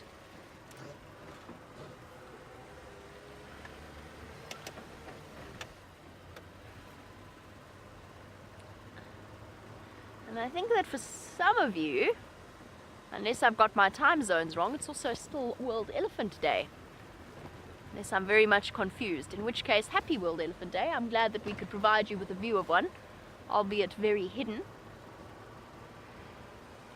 Okay, where to go now? These wild dogs definitely haven't popped out here. And I know what we'll do. We're going to go and check the Gowrie repeater. Shadow likes to pop out there.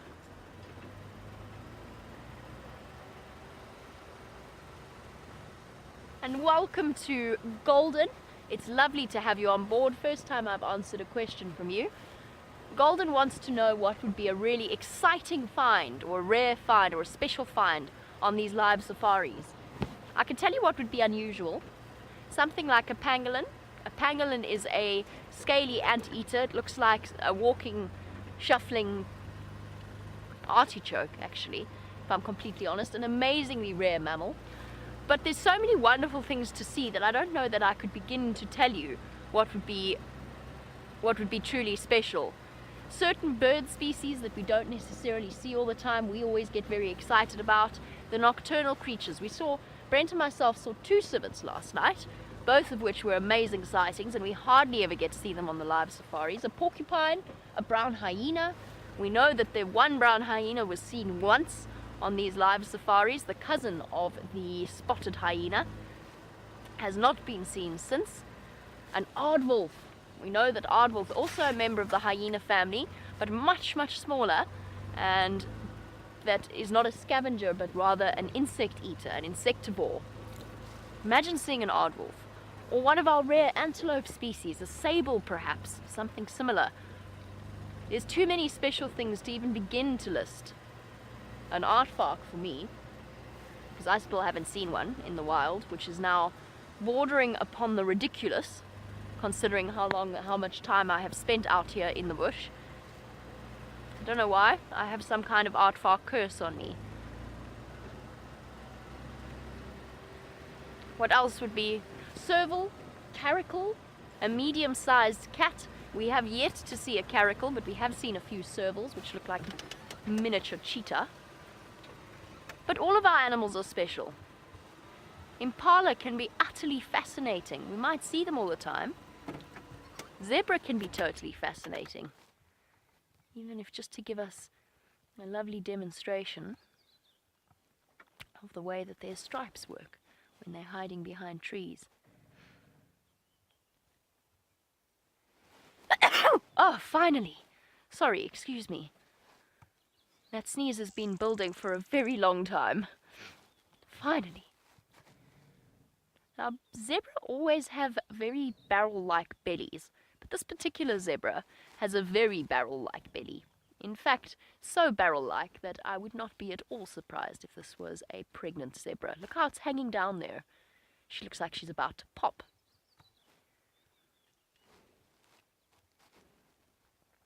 We have once, talking about special things for Golden, with James and with Dave on camera, they once got to witness a zebra birth live.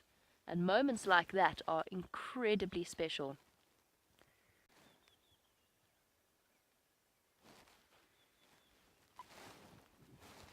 We got to see a wildebeest. We've seen a couple of wildebeest births. In fact, Wiem, who is on camera with me this morning, has filmed a live wildebeest birth before. And in fact, that is how he got his nickname, the wildebeest, which we sometimes refer to him as. Next on the list, I think, would be a live elephant birth. Imagine watching a live elephant birth. I'm not sure there'd be any words to describe the magic of a sighting like that. But even peaceful moments like this are very, very special. Spent in the company of some really stunning animals, accompanied by their host of oxpeckers fluttering about them, picking off the ticks and doing a marvelous job at that. I'm not imagining things, am I? I mean, this zebra really does look enormous.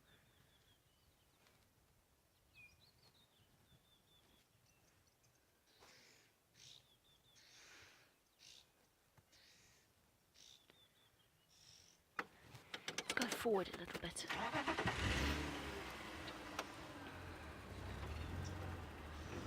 Just want to double check that it is in fact a female, or else I'm going to be terribly embarrassed. Because if it is not a female, then it is most definitely not pregnant.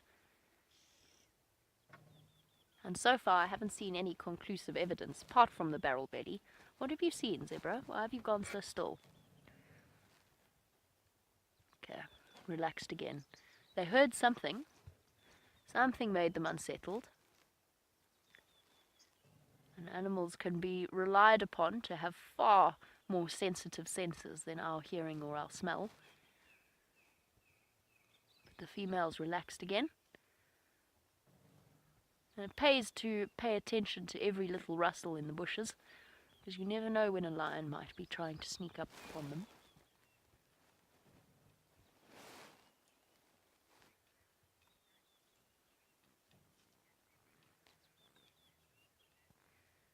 And there is a lovely question coming through from Matt. Phew, it is a female.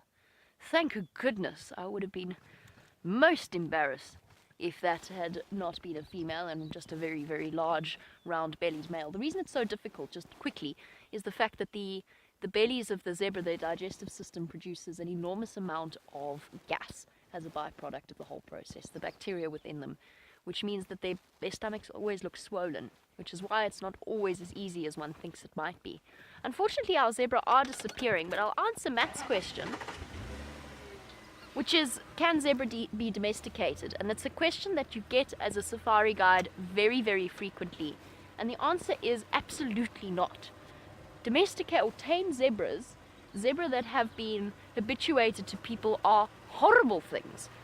And I just speak from slightly traumatized, because I've been bitten by one before and it's sore. They are not built to carry weight upon their backs. They cannot be ridden without doing serious damage to them. And of course you get those lovely children's movies where the zebra are being ridden by people. I think there was one called Stripes, actually. You cannot ride a zebra without doing it serious damage. And if you manage to get on a zebra's back, well, bravo to you. Because, of course, our dogs, cats, and horses have been bred and domesticated for centuries. The wild animals out here, one generation of being accustomed to people or tamed by people, is absolutely not enough to rid them of their wild, natural wild instincts. I think I've spotted a leopard log. I have spotted a leopard log. It looked a lot more like a leopard. Ah, that's not a leopard at all. That doesn't look anything like a leopard, Jamie. How disappointing. It sort of looks like it could be the head of a leopard, maybe. How terribly devastating. Happens to me very often. Oh, it really, from this angle, it really does look like a leopard. Can you see the way I'm looking at it, Liam? In the sun. See, it's sort of, okay, maybe it doesn't when you zoom in like that, but it does when you're looking through human eyes without the power of binocular vision. Oh well. So, domesticating animals, even cheetah, which are apparently one of the easiest animals to habituate to people. I don't agree with it. Animals are meant to be wild, not tamed. And it's something that I feel very strongly about. I do not believe that people need to have exotic or wild pets. And sorry, Matt, I'm not having a go at you. I know that's not what you were asking at all. But it's just it's a point that I've seen a few pictures of people popping up every now and again with all of their exotic pets, and it makes my skin crawl because it's about that person. They want those pets because it's an ego thing. Sure, they might love them. I'm sure they love them. But is it necessary? We've got dogs and cats and horses. We don't really need to be domesticating wild animals as well. And sometimes I think how much I would love to go and interact with elephants on a constant level. But at the same time, that's just me. That's because I want to interact with them. And there are in fact wild animals deserving of a great deal more respect than that. Speaking of wild animals, I'm going to try and locate this wild leopard that's been leading us upon a merry dance all morning, and wait perhaps for the wild dogs to pop out as well. I know that James has been on the search for wild lions. Let us go and find out how it's going in the Mulwati. Everybody, the entire morning spent looking for wild lions, as Jamie said, has resulted in us finding a dead tortoise. You see that, Zander? Eggsy, the universe hath smiled upon us. It has given us a dead tortoise that we didn't spot, actually. Connor managed to spot it. I think he was looking for something to eat at the time. He's so far eaten an apple, a banana, what else? Some biltong, which is beef jerky, for those of you who don't know. I've no doubt he's got a number of other snacks as well. Now, I'm going to get up onto some solid ground here and tell you what we did find, although it must get a little boring hearing this sort of thing. We found more lion tracks. No lions. 2 lionesses this time, going from the road that we were on, sort of this way, into the block. I did walk briefly on into the block on the tracks, and then I lost them, which is not surprising. And I think they're definitely heading towards this road, so we might be lucky. We haven't driven this road yet. Let's just have a quick look at this rather splendid fellow. He's, what was a rather splendid fellow, a Speaks hinged tortoise, and there is the hinge. You can see he's able to close the back up when he's not in an advanced state of rigor mortis, but that's just a kind of sort of loose bit of cartilaginous, what would we call it, cartilaginous piece of the carapace, so it can close up a bit. But if you look inside there, you can see the bones. And often people think of the shell of a tortoise as being something sort of like the shell of a snail, which is so totally separate to the actual animal. Well, that is not the case here. This forms an integral part of actually the skeleton, and the skeleton attaches to the underside of the tortoise's shell. And that's why often, once they've been eaten like this, you can still see the bones inside. Anyway, I don't know what happened to him. We found the other day 5 or 6 of them in this same sort of state, the flesh eaten out from inside them, but no obvious damage to the carapace or the plastron, so the shell is almost totally undamaged. I don't know what's eating them. I really don't. Quite interesting. All right. Eggsy, we're going to return this to the wild.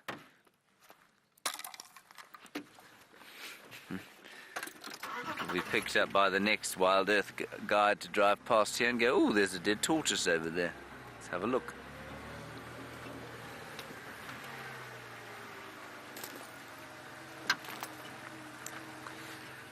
Justin, you want to know if there's any worse bird call in the world than that creepy hornbill? It depends on your definition of worse. As I've said, the corvids, or the crows, have got a particularly unattractive call. I don't like that very much. The lilac-breasted roller has got a dreadful call.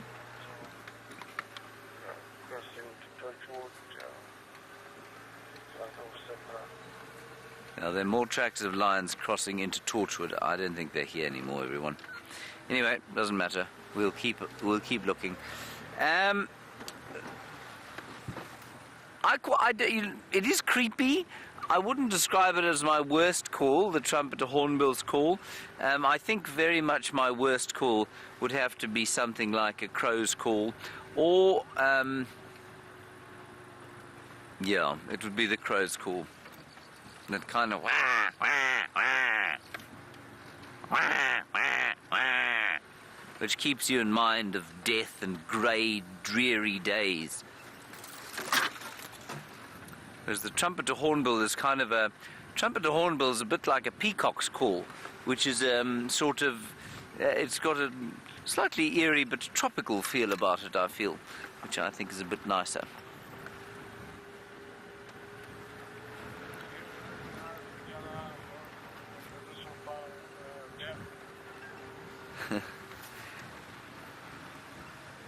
And Dispatch Griffin, you want to know what the Nyala and the Impala sound like. Well, there are two Impala.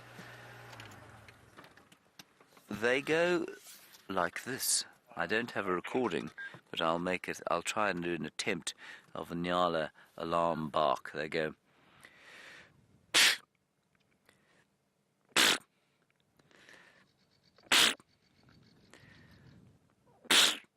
You can see how terrified that Impala is now. So that's the Impala, and then the Kudu and the Nyala and the bushbuck, which live in thicker bush, have got a much lower frequency alarm bark, and it goes but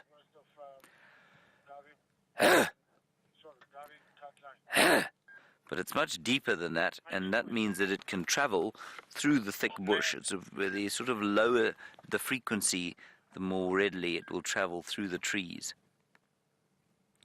So Dispatch Griffin, wonderful name that. I hope that answers your question.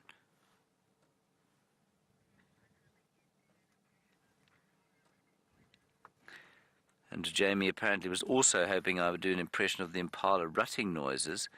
What do? They go... It's a bit like the alarm call. It goes...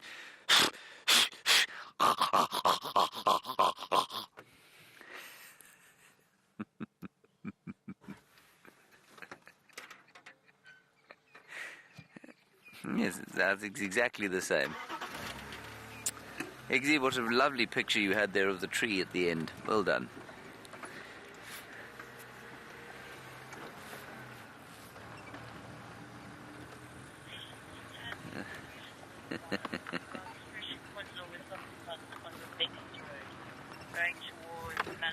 Alrighty, let's see what we can find around the corner here.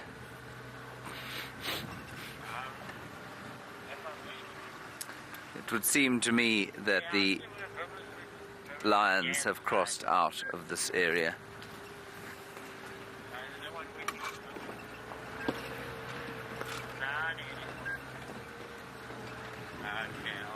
Hello, Pierre. Nice to hear from you. I hope you are sitting with a croissant and perhaps a delicious cafe somewhere in the world. You're probably an American, and so you don't talk like that at all. So if you are, I'm sorry about that. Pierre, do tell us where you're from, like I say. You say, what percentage of South Africa is under national parks or conserved land? I think officially state-owned land sits somewhere around 8 or 9% state-owned conservation land. I know the recommendation is sort of 11%. I'm not sure which great ecologist thumb-sucked that figure, but I think we're sitting at around 9% here. Then there's probably quite a lot more under private control, so you're probably looking at about 12% of South Africa, I would say.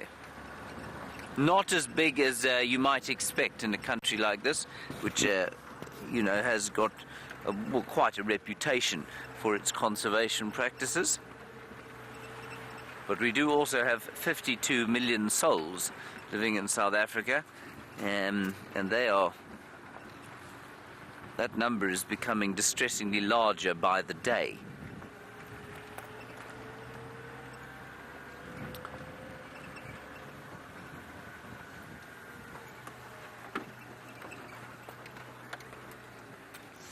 Ooh. Kerry, you're in Boston and you want to know if I recommend anywhere specific in Kruger.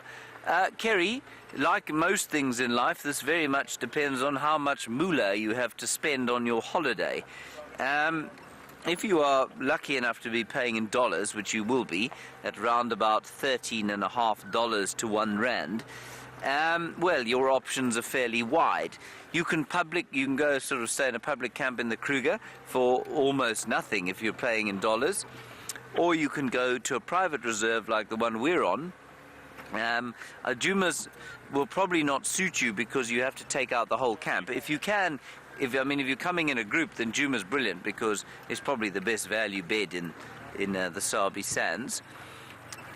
But otherwise, you could stay at Cheetah Plains or Arathusa. They're kind of they're very nice camps and middle cost, if you like, but they ain't cheap. Or you could, if you're feeling particularly flash, you could stay at Singita or Londolozi down in the south of the Sabi sands.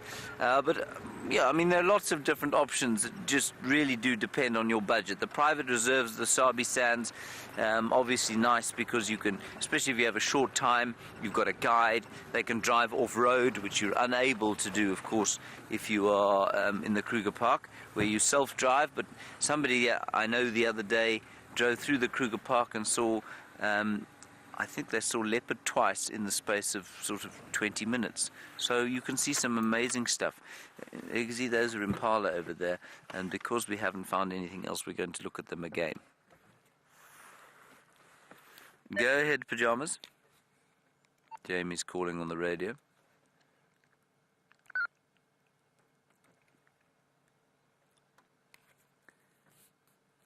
Jamie, go ahead. James, I'm not sure if you copied my update, but I've got what looks like fresh inputs from a fuzzy and nothing running rather on Rebecca's Road. I think they've come north towards that open area around those where you have... So Jamie's got lion tracks on Rebecca's Road. Okay, copy, Jamie. Yeah, I think the ones we're following have crossed into Tortwood. We'll come sort of slowly around that way. We'll go slowly around that way, everybody, but we're not going to go to great speed there, because I'd also like to check the southern boundary just to see if Shadow's tracks don't pop out there. Not Shadows, Karulas. Right, Eggsy, you've done some very good impala filming today. I will attempt to find you something more, what shall we say, higher profile shortly. On we go.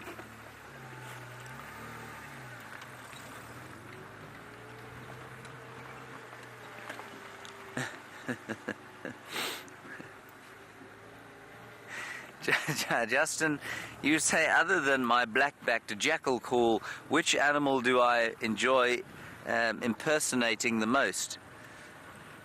Oh, it's just such a wide variety that I enjoy impersonating, Justin. I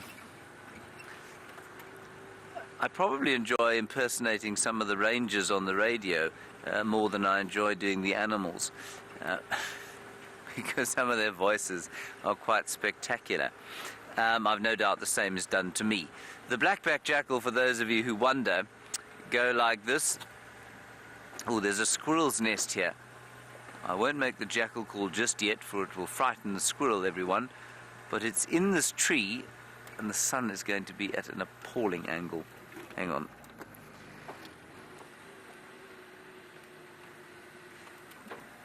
Eggsy, can you see the that broken off branch, the first one going out to the left on the trunk of the tree there.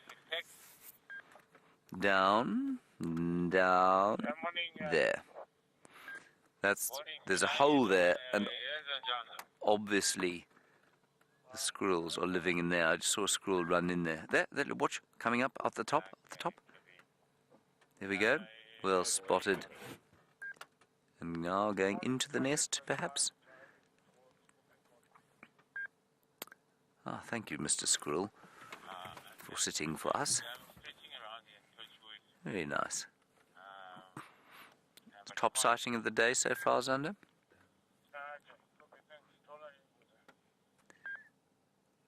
Oh, look! Did you see that? It stuck its head out of the nest. Just keep watching there.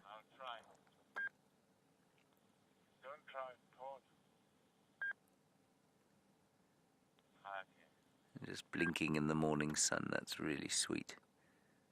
Trying to stay warm. We had a lovely question yesterday about why it is that elephants do not have any fur on their bodies, and I went into the explanation of the surface area to body ratio. If you're a squirrel, your surface area to body mass ratio is much higher. Is that correct? Yes, it is. That means that you've got more surface area per kilogram of mass than you do if you're an elephant. And that means that you lose heat very quickly. And so squirrels will sit in the sun very early morning, fluff their fur out, and sort of ball up in the same way that I guess your house cat does if it's cold. Those elephants are not known for balling up in the sun. Had enough of the squirrel, Eggsy?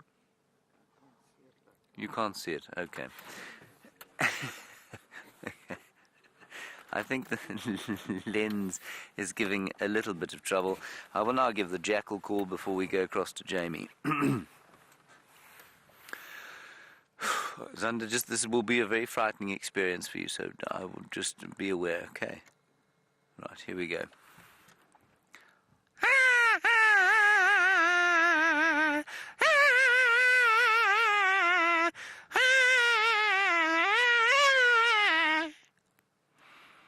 Over to Jamie.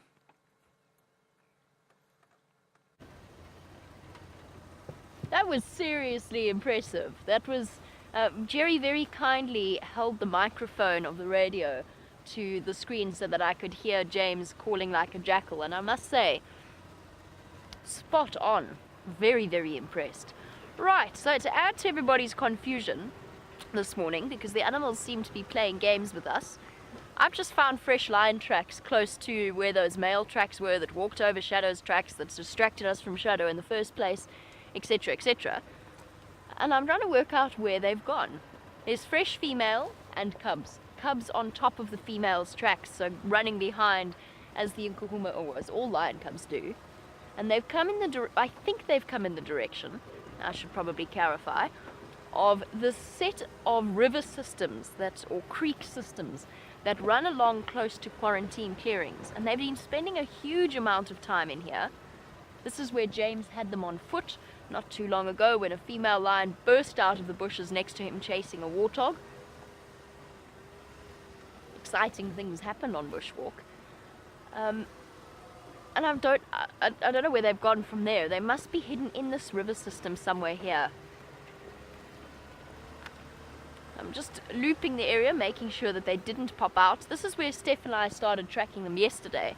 So it feels as though the Nkuhumas have been walking circles and circles and backwards and forwards, definitely keeping us guessing and being very, very unpredictable in terms of their movements.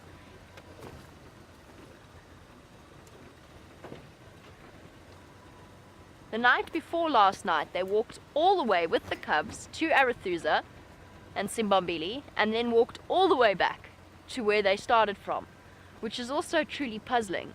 I know that they're hunting and therefore they're pushing constantly for food, but it did seem very odd that they chose to do that big loop as they did, back to exactly the same spot. I'm guessing it's because that youngest set of cubs is still around there, and they just haven't quite got to the age where they can keep up with the rest of the pride. Or the females have to keep returning back to that den site at Gari Cutline.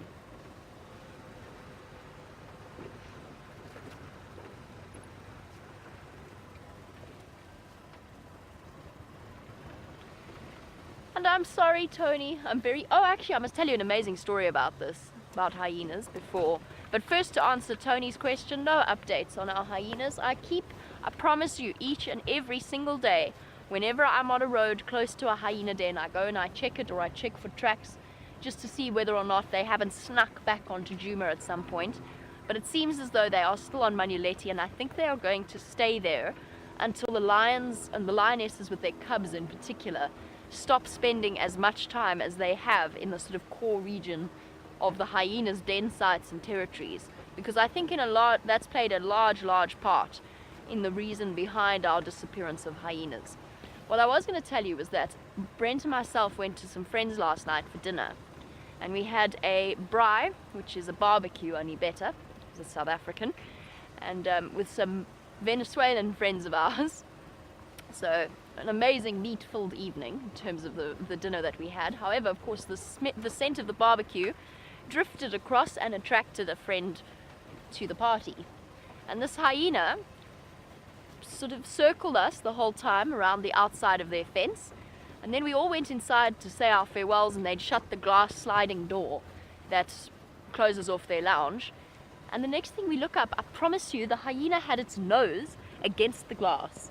There was steam coming out from the glass where its nose was pressed up against it. It was breathing on the window. It was all misted up. It was incredible.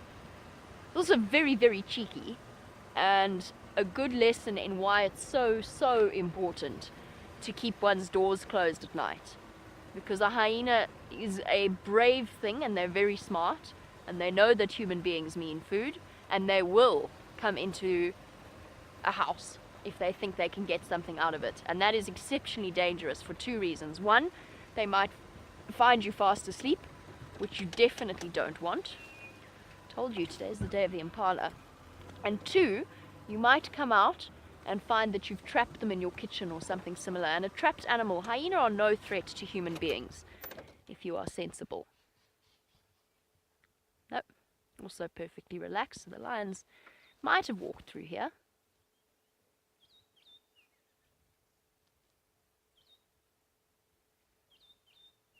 They're all looking off, sort of, but no more so than your usual impala behavior. But yes, also you might end up trapping an animal. Now, hyenas, during the day, we are not on their menu. And even at night, they are not a threat to us, unless you sleep out in the open without adequate protection. And the important part of that story is that their garden is fenced off. So just if you ever find yourself in Africa or visiting an area like this, just be aware that fences don't mean anything really. There's no animal really that a fence will actually keep out if it wants to come in.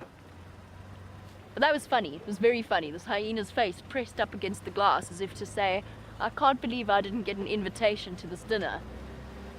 Are there any leftovers? Which of course there weren't. Not that we would have given him any leftovers anyway. Oh no, I'm so confused. I mean, not oh no, this is wonderful, but we've got some fresh female leopard tracks, which is great news. It's probably Karula from when she went to have a drink at the dam. But I'm now so confused I don't know where to start.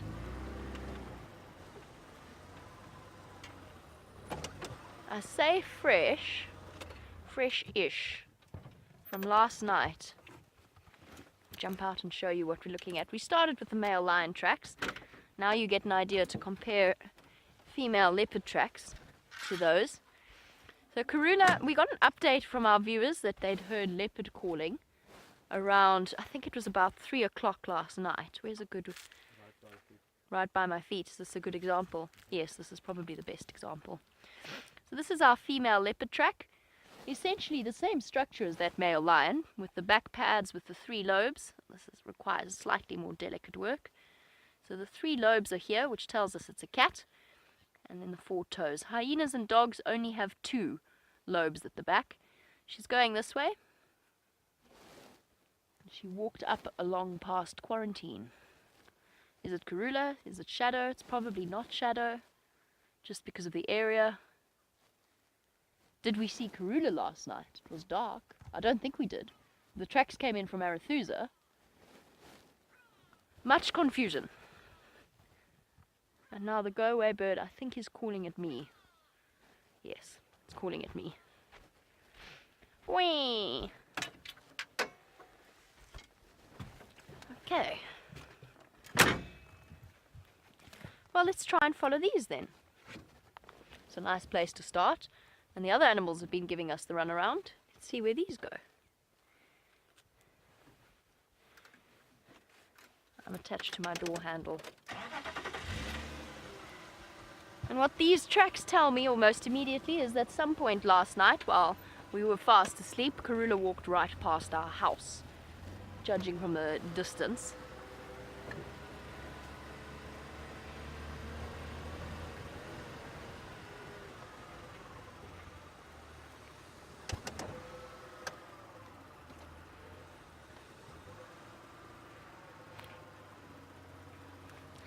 And surprise, surprise, there's also lion tracks, just in case things were not confusing enough. Oh goodness. Is this lion... Sorry, I'll get back to this in a moment. Is this lion on top of the tracks? No. Karula's tracks are on top of the lion tracks. Right, sorry. On the subject of sort of human being and animal interaction, Micah would like to know what I think of the cheetah and the Masai Mara that have learned to use the vehicles essentially like termite mounds, and they jump on the bonnet and they sit there and they observe whatever's happening. I think it's risky. I have a very strict policy that is I don't let animals touch my vehicle. Whether they be hyena cubs or whatever it is, I don't let them get to that point where that line is crossed. But the cheetah are relatively innocuous. They're not really a threat to human beings. There's one or two very isolated cases of cheetah attacking people. But it's very rare. But, you know, it just takes one thing to go wrong. The cheetah gets startled by one of the guests, or something happens. It makes me nervous, let's put it this way. But, I mean, what are you meant to do? Especially in those open areas. I mean, you have to give the cheetah credit for learning to utilize and to use people that way. I've had lions try and hide behind my car before, so they know. More lion crossing that way. I'm so thrilled. They really are keeping me very confused. There's lions going south, there's lions going east. And Karula...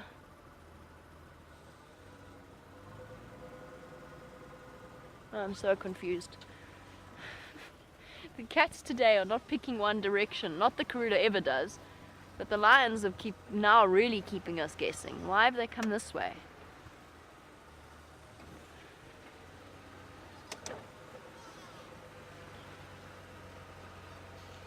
Brent describes it as the Sunday morning crossword puzzle, while the cats on Saturday have apparently decided that we needed extra difficult this morning.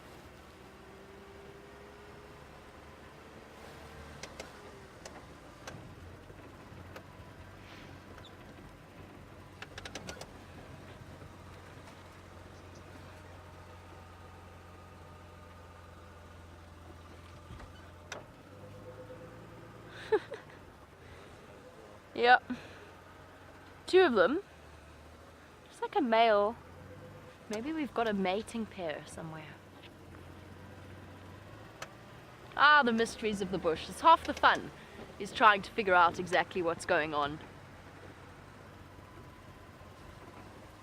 Now the cubs have joined them. Oh no, that's my imagination. There's no cubs. While I attempt to puzzle out what on earth is going on here and try to separate which tracks are which, let's go across to James for an update.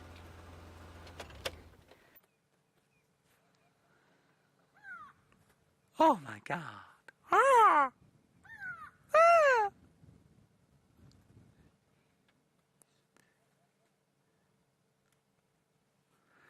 Now this is not a good tree for a monkey to be in.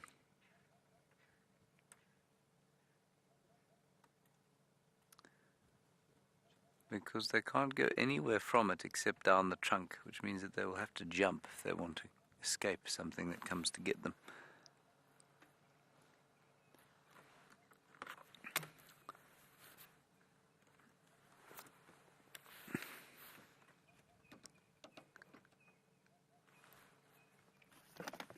I haven't taken one picture today.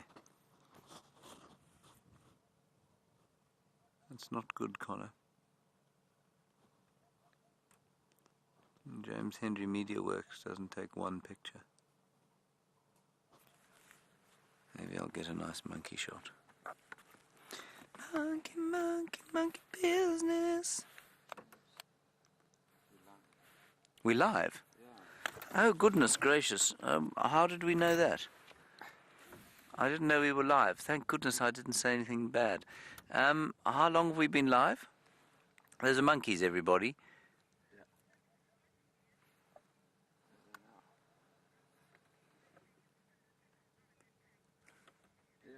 Oh.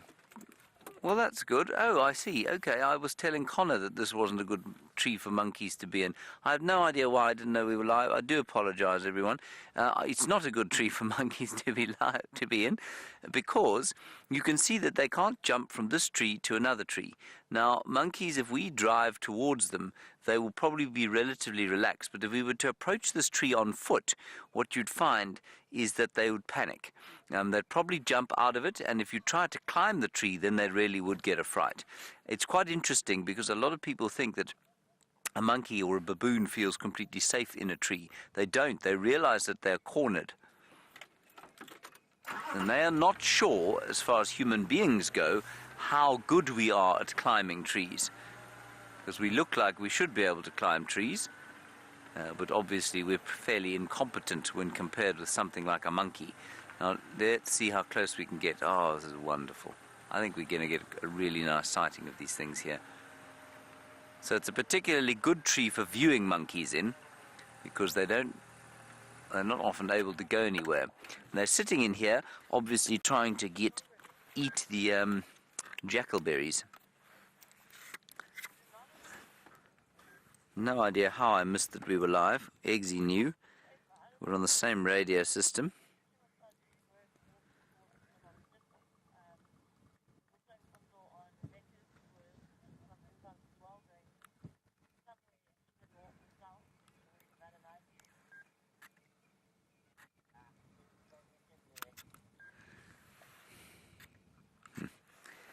And they're eating these, like I say, jackalberries. I'm waiting for them to ripen because they're not so nice now. The monkeys don't mind them too much, but we don't think they're particularly delicious. I fed you one, didn't I, Eggsy? I tried to feed you one, yes. Yeah. And they're also... Ooh, there is a tiny little one above us. I don't know if you can even get that one. You see it there?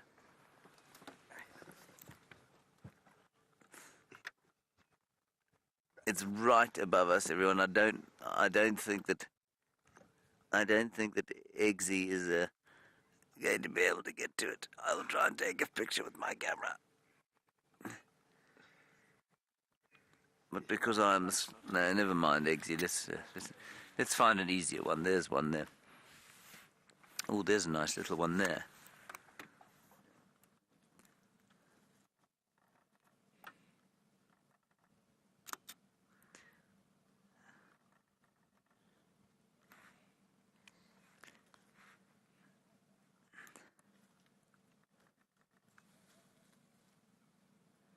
It's a really pretty tree, this. There's a nice one there that we're looking at. That's just, look at the light on that one, isn't it pretty? I'm trying to get a photograph of that one. Failing dismally. There we go. No, he moved.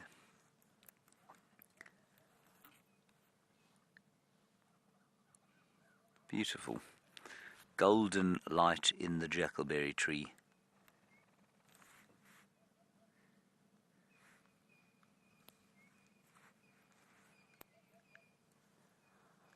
And I don't know if you can hear in the background, you can hear the hoop hoop going.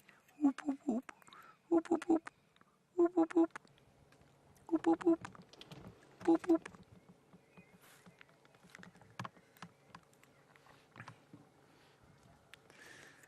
Yes, James Richard, I agree with you. You say you're excited for the day that you see jackals eating the fruit of a jackalberry tree. Yes, I think it will be an interesting day. I think I've seen it once before. And indeed, it was interesting.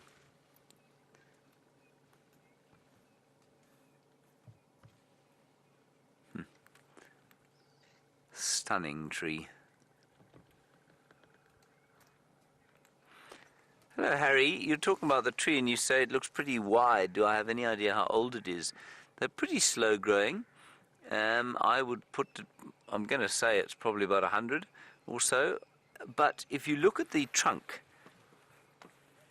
and no one can give me an explanation for why the trunk is like this, it is uniquely twisted in a very even manner. Can you see that? Now, the jackleberry tree is not known to have a fluted stem in the same way that a torchwood tree has got a fluted stem.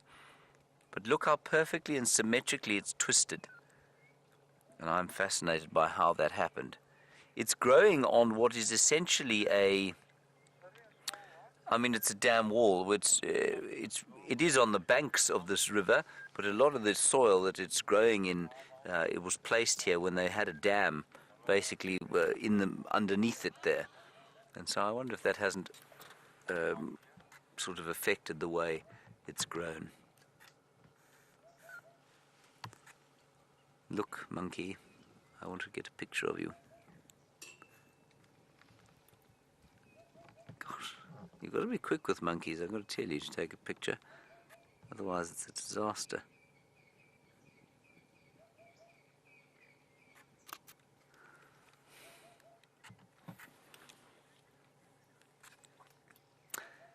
Justin, you say, imagine human beings still had tails and how different our daily lives would be. Justin, I imagine they would be slightly different, yes. I'm not really sure in what way. I suppose our clothes would be different. We'd have to have special pants that allowed our tails to, come out of come out and comfortably sit. We might use them if they were particularly prehensile to, while we read a book, we might be able to tip coffee into our mouths using our tails. It might be quite useful. We might use them to open a door while on the phone. That's that sort of thing. But it's Justin, I can't say I've spent a huge amount of time imagining what it would be like to have a tail. Have you, Eggsy? Nope. No.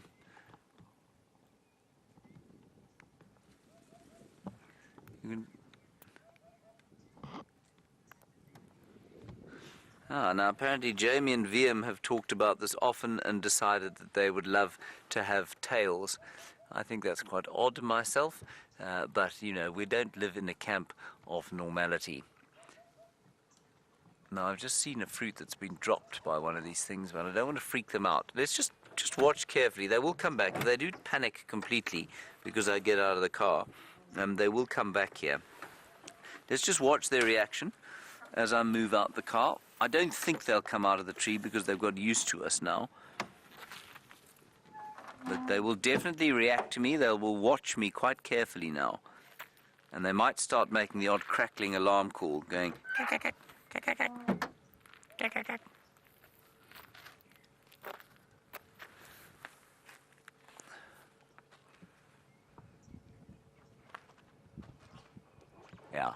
Yeah, I don't know if you heard that. Just went...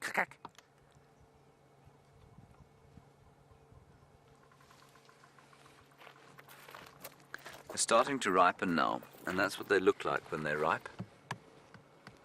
They're not very fleshy, but it is quite sweet.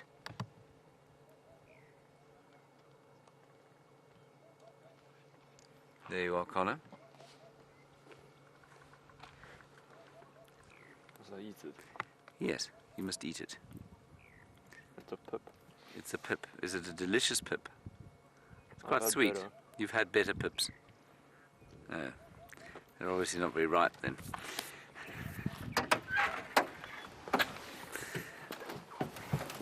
All right, I think let's move on from here. See if we can't get something. It's very frustrating from trying to take pictures of these monkeys. I didn't get one. Okay. Oh, Viola, a nice question from you again. Please do tell us where you're from. It's always so nice to know. You want to know, are these friendly monkeys? Well, I mean, I don't think they're unfriendly, but Viola, I think probably quite a lot in line with what Jamie was talking about domesticating animals and keeping wild animals and that sort of thing. It's a similar sort of it's on the spectrum of the same discussion. None of these animals are friendly around people if they come into contact with people. So monkeys are afraid of us around camps, where they get into camps where they steal food and where people feed them. They become extremely unfriendly and they will bite people, especially women. They're completely chauvinist. They leave men alone generally, but they bite women. I don't know why, but that is the case. And it's because people think and hope they're going to be friendly that they are fed. So if you go to a camp, any camp anywhere in South Africa, they will say, do not feed the monkeys, please. About 70% of tourists are unable to take this instruction seriously, and they think the monkeys are so cute, and they take an orange and they give it to the monkey, and the monkey takes it and looks like this, and then it bites them. And so they remain friendly as long as they're not used to us. No wild animal out here is inherently particularly friendly to human beings. And it's once they lose their fear of us that it becomes quite nervy. And Andrew, you're wondering if a monkey will make a good pet. Let us, for argument's sake, say you found a tiny baby orphaned monkey and you raised it. It would become used to you, absolutely, and then I think it would become very, very much an animal that was trainable. Certainly, yeah, you could live very comfortably, I think, with a vervet monkey that you'd raised from very small. But it's not to be advised, as I'm sure Jamie was saying to you. Yeah, I was hoping to find some sign of Karula through here, but I haven't. That's not to say she isn't here. Now, Lauren, you want to know how many kinds of monkeys there are here. Well, strictly speaking, only one monkey.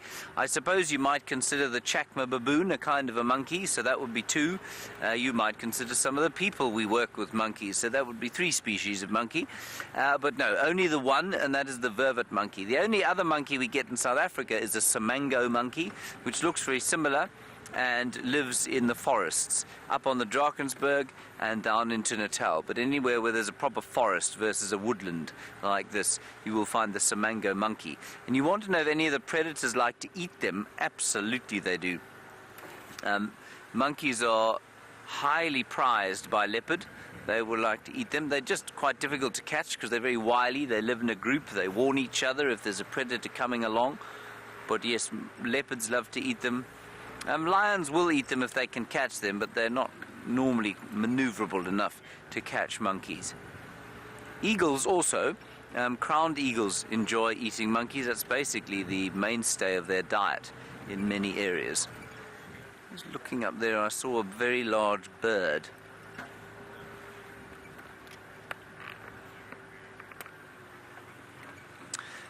Now Joey, good question from you. You say, what happens if a guest is caught feeding a monkey?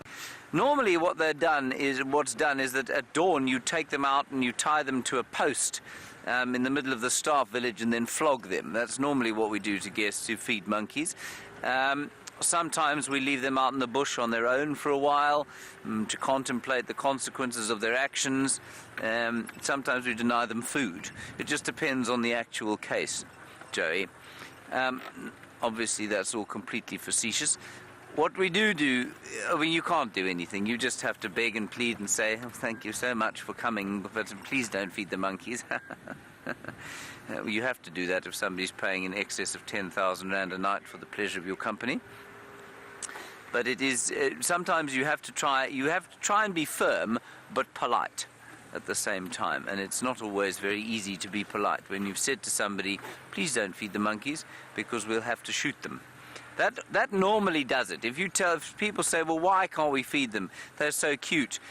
When you explain that eventually they become a hazard to human beings and then they have to be put down, that normally sort of stops them doing it. Which is amazing, though, how it just doesn't sink in.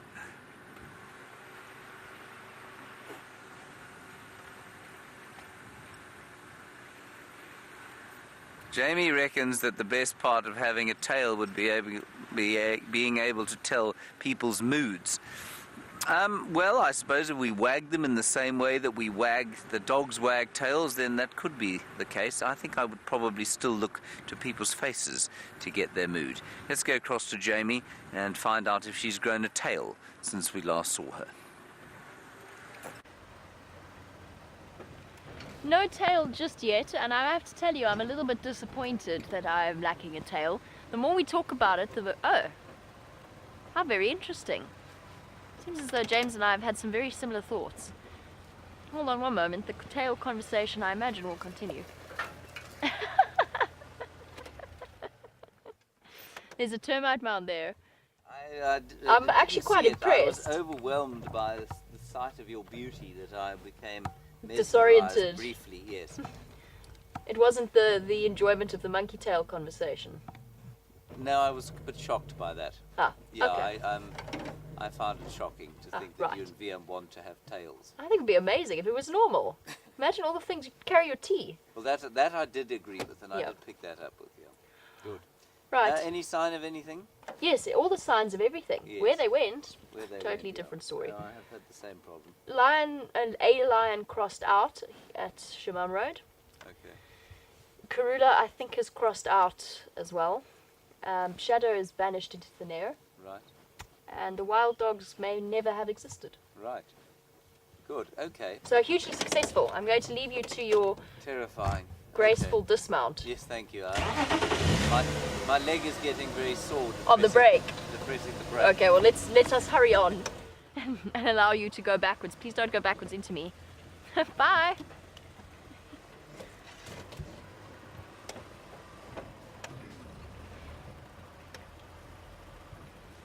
Connor was roughly scarlet in colour at that point. Shame.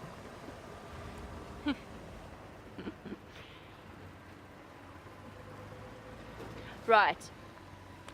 So a hugely successful morning all around, and you've sort of got my updates now from what I've been chatting to James about. One of the lines we tracked crossed out. We had reports of a female leopard crossing out of Djuma into Torchwood, which was probably Karula, but assumptions are always a dangerous thing. As for where the rest of the lions have gone, I have no idea. I shared a joke with Ephraim on the Game Drive comms because nothing has been found this morning by any of us. And we shared a little bit of a chuckle about the fact that we have no idea what the lions are doing today. They walk... Oh no, there's lion tracks here now. James. These are old. I think you probably spotted them, but they're old lion tracks. He did not miss something. The lions apparently were on some kind of mission last night, probably hungry and looking for food. Whether or not they managed or succeeded to catch anything is a different question. As to where they may be, again, it's very difficult. If you've got a fresh set of tracks on one side of the property, you've got a fresh set of tracks on another side of the property, and a gap somewhere in the middle, it's really difficult to know which ones are fresher when you can't compare with the other person. It just becomes incredibly difficult. So the lions have, I think they plotted last night. I think they sat down and had a little conversation, went, how can we confuse these people to the point that they don't know whether they're coming or going? And they split off in different directions, and they went backwards and forwards, and they went round and round in circles, and then they had a good chuckle and lay down somewhere in the shade away from the roads. That is my only conclusion as to what happened last night. Alternately, somebody with a leopard footprint stamp went out last night and stamped all over the show just to, and a lion and a leopard track just to confuse us. Or they walked backwards. All of these seem to be, at this point, relative possibilities in my mind.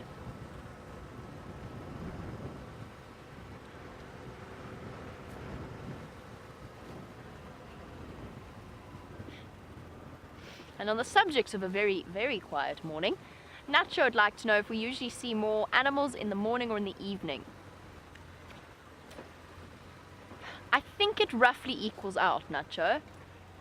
The morning for me is my favorite time to be out because you're starting with a blank canvas, so to speak. You've got fresh and undriven roads. The animals have been wandering around all night, so you start off with a really nice base layer to work off, and then of course you set the scene for the afternoon.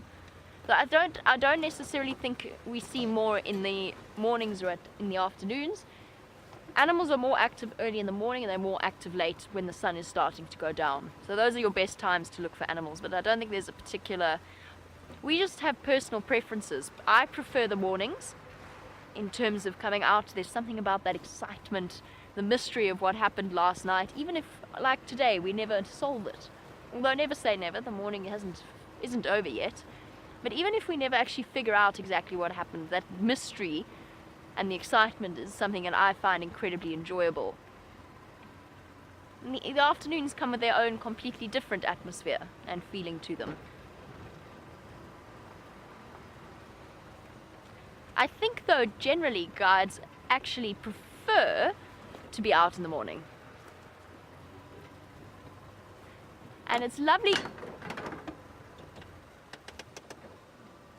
Did you see that, Viv? I'm very glad that missed the VR rig. I drove over a stick and I obviously drove over it that it got it at exactly the right angle and it flipped into my bonnet, just missing the virtual reality rig. Thank goodness. Might have tapped it ever so slightly. That was totally unexpected and unfortunately just out of the view of the camera. I've hit myself before like that, flinging sticks up into my face. I've even nearly once or twice hit the cameraman. I can't even remember. I've lost my train of thought now. Surprise launch. Oh, I remember. Nacho, who is a new viewer. I've definitely never answered a question from you either, and it's lovely to have so many new viewers joining us on these live safaris. It's always lovely to have viewers in general. Nacho would like to know if we've ever had an animal chase the car. Yes. I've had quite a few animals chase the car. The biggest threat to us out here in terms of us in vehicles is an elephant, but it's very important to behave in a completely respectful and a constantly alert manner around them.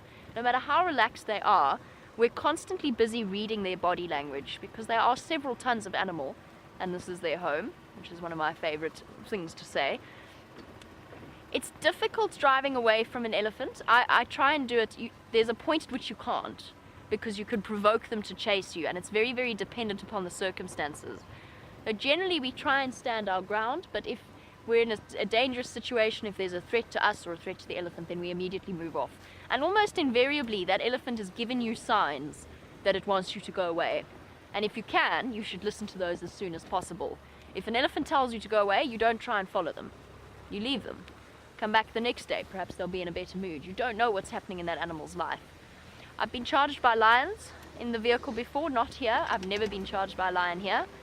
I've been charged by a leopard once. That was live during a school show, and that was Karula, who was having a very, very bad day.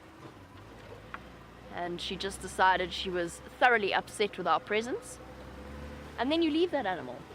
And most of the time we are completely safe in the open vehicle. The only thing that is there are some really limited examples of lions and leopards going into cars, but it's basically unheard of.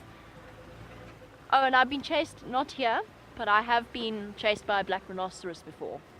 Interesting experience that, because they're quite small, but at the same time they give you the impression of being very, very cross when they're running at you and snorting.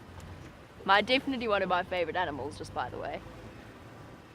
Elephants are the most dangerous. I've heard of people being chased by giraffe before. I've even seen a video of it, which must be a truly bizarre experience, because giraffe are pretty much the most docile animals out here. They are completely innocuous, but they are huge.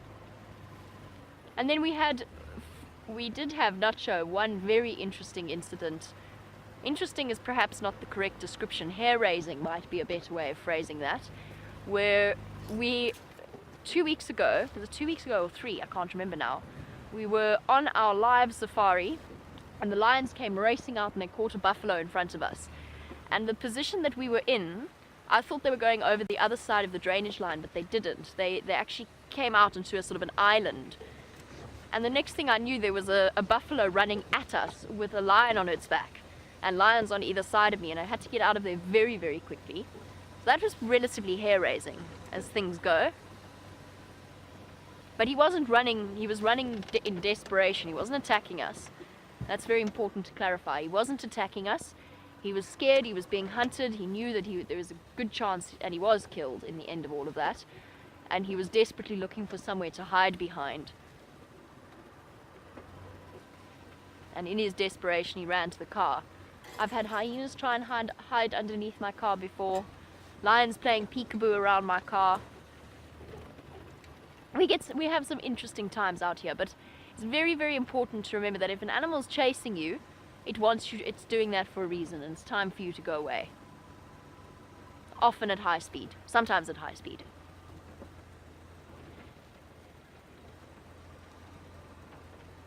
But we do our absolute utmost. We really, really do, to make sure that we don't disturb the animals or upset them in any way.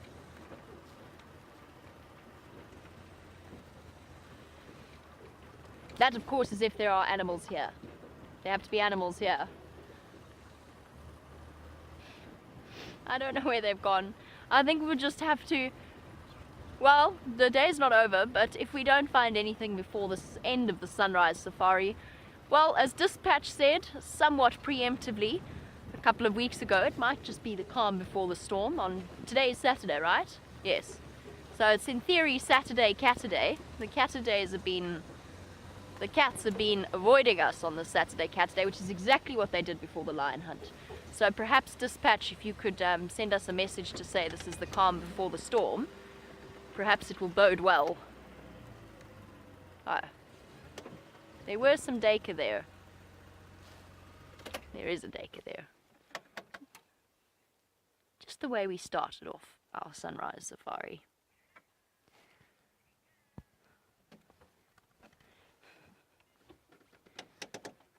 Okay, you never know, we could come around the corner, there could be a lion in the road, or a leopard,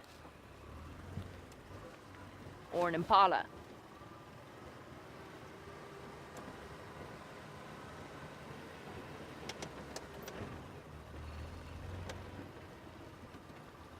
Or anything.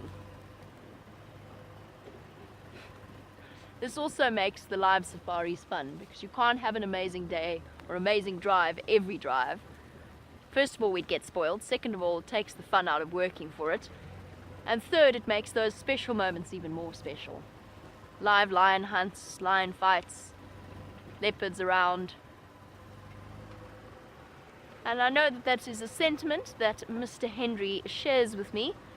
The fact that you can't have a brilliant drive every drive.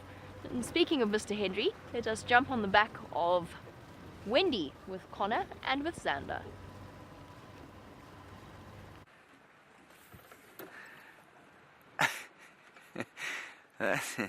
That's defeatist talk from Jamie there. I have to agree with her, yes. The quiet drives do make the more action-packed ones that much more special. Let's just look at this tree. This is the Nkahuma tree. We couldn't find the Nkahuma pride, so I found the Nkahuma tree. Ha ha ha ha. It's a brown ivory, and I was just wondering if these were new leaves already. But they appear to be old ones that haven't fallen off yet. Because this tree got leaves late last year. I always think they are such pretty trees. If you look at the trunk there, down a bit, Eggsy, you can see where it's been scratched. That looks like lions to me that have jumped up onto the tree and scratched down and used it as a scratching post. So there were lions here at some stage, could have been months ago. Could have been last night. What we do know is that they are not here right now. Connor, get back on the car. The engineer's getting so bored, everybody. He goes for a walk every time I stop the car. I'll just leave him out here, find his own way home.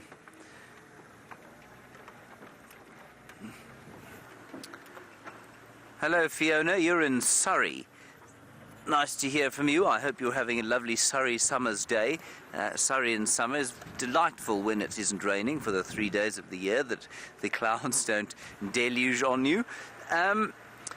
You want to know about how Wendy, this car, got her name. As far as I'm aware, because I keep forgetting the answer to this question, as far as I'm aware, its previous owner named it, and I think after her wife, his wife. I think that's how she got her name. She is a deeply aged and deeply moody would be a kind way to put it. Recalcitrant old bag would be a more accurate way of putting it. You won't believe what I've just spotted, Zunder. Guess. It is an Impala. Well done. It's through there. It's about 75 miles away. Can you see it? You can't, can you? No. It's too far. Never mind. We'll find another one.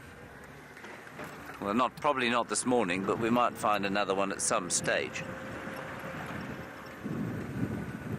Rusty got its name from Viam. I don't know if he told you that. He was the first one to look in her engine, open up the the water, put his finger in, pull it out, and it was bright red with iron oxide. He said, "This thing is called Rusty now." And from then on, it was called Rusty. There are all sorts of names that will come up with, but Rusty just seemed to fit so well.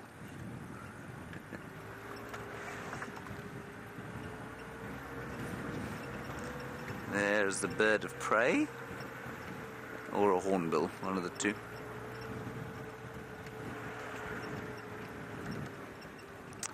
Hello, Michael.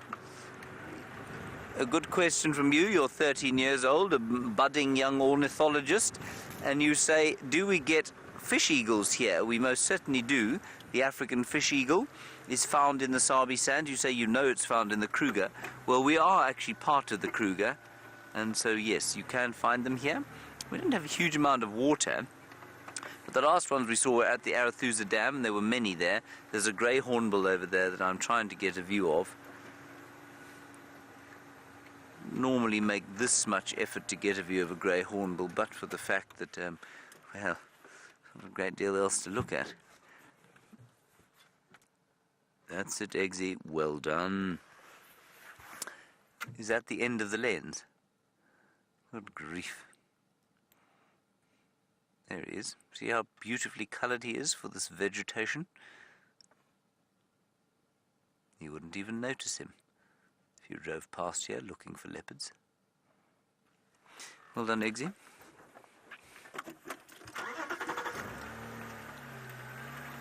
Let us continue. This is where Jamie's been looking for shadow all day, and I was just saying to the fellows on the back of the car, it would be a great injustice, but one that I would appreciate greatly, were the leopard that Jamie's been following all day to step out on the road in front of me. And likewise, were the lions that I've been following to step out in front of Jamie. She's somewhere around here. She ain't called Shadow for nothing.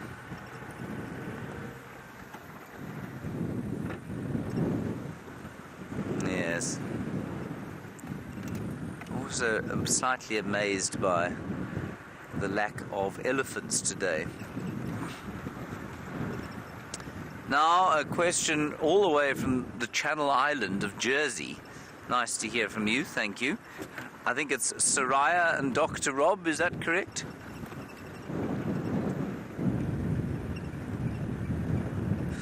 I'm going to say it is. And so, secretary birds, you're wondering about secretary birds and whether we find them here or not.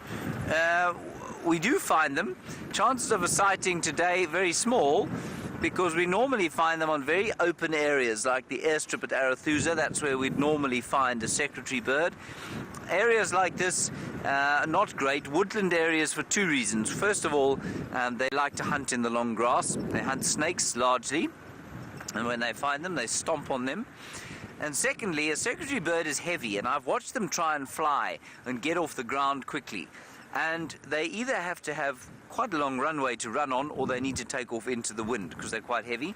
And so you can imagine, if we look off to the left-hand side there, a secretary bird trying to take off quickly in amongst all of that vegetation. I think they'd find it quite difficult. So I think that's why, well, those are the two reasons, or two of the reasons that they're found normally in open areas. I'm just scanning down through this valley and seeing, well, some trees and a termite mound or two, and that's about it. Right, let us continue, Eggsy. The term flogging a dead horse comes to mind.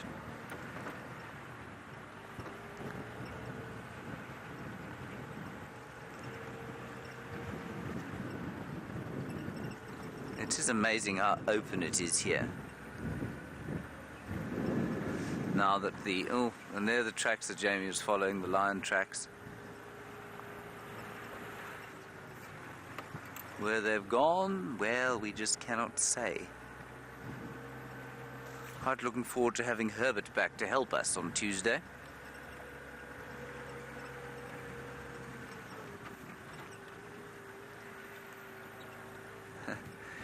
Christopher, what a nice question from you in Arizona again. You say, have I had to sacrifice anything to follow the dream of becoming a guide?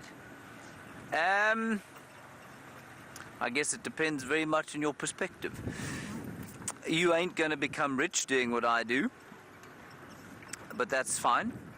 And by rich, I don't mean you're going to starve to death by any stretch of the imagination, but you're not going to make the money that a banker makes, for example, or a lawyer. Yeah, so you're not going to make that kind of income. But every single day, Christopher, I get up in the morning and I look at the sunset rise that we show you, and every night before the end of drive I watch the sun go down, and to me that more than makes up for it. So, it depends what your priorities are. I don't have a family at the moment, so I don't have to send kids to private schools and make sure that I own a large house and that sort of thing. I don't not have a family because I live out here, if you know what I mean. That's just how things have turned out. So I don't feel I've sacrificed at all by being out here. I suppose some might, but I guess then there are big sacrifices to being in the city and working as a banker or a lawyer. You get the big paycheck, but there are distinct disadvantages. So a nice one, Christopher. I just think it depends on A, your priorities, and B, what your level of tolerance and what you're prepared to live with. I did go back to the city, and I taught as a guitar teacher, and while that was satisfying-ish work, it wasn't anything like as satisfying as this. So no, I would say I'm doing quite the opposite of sacrificing to be a guide. I think the big thing for many people is, what do you do afterwards? So, I'm now pushing 40, so there isn't really an afterwards for me as far as this goes, because this is a nice progression for me. Many young people come into the bush sort of early 20s, and they do this for a few years, and then they don't know what. Then there's the question of what else do you do? I've luckily come across this as presenting. It's different from the kind of lodge guiding. And one of the reasons that people ask that question, of course, is, well, what do I do if I get married and I want to have kids? Can I have them in the bush? And that's difficult, because it's not easy to get to schools. It's not easy for the lodges, especially the smaller ones, to cope with, unless your husband and wife team is employed together. It's quite difficult to cope with them having a family at the lodges. And so, yeah, it's not an easy one to cope with. So I know many friends who've gone back to the city because they want to have a family, and because they want to, live in a place where they can have a family. I know many who've had families in the bush and managed to survive very well with them.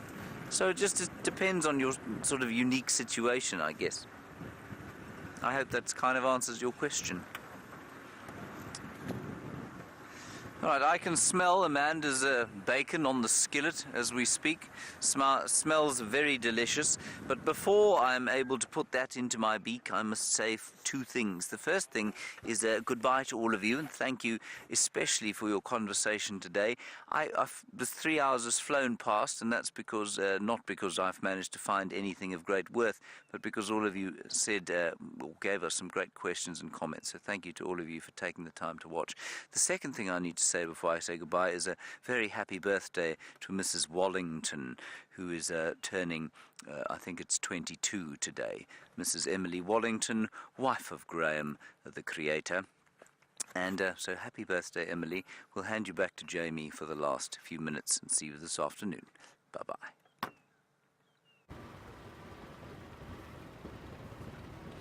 And so we have reached the end of our sunrise safari, and as James made mention, the smell of Amanda's cooking is beckoning us home. We've done one last circuit to try and see if these lions have popped out somewhere here, but there's absolutely no sign of them. So just to finish off what James has been talking about, first of all, a very big happy birthday to Emily Wallington. I hope that you have an amazing day, Emily, and that perhaps we get to see you once again at some point coming to visit us, or vice versa.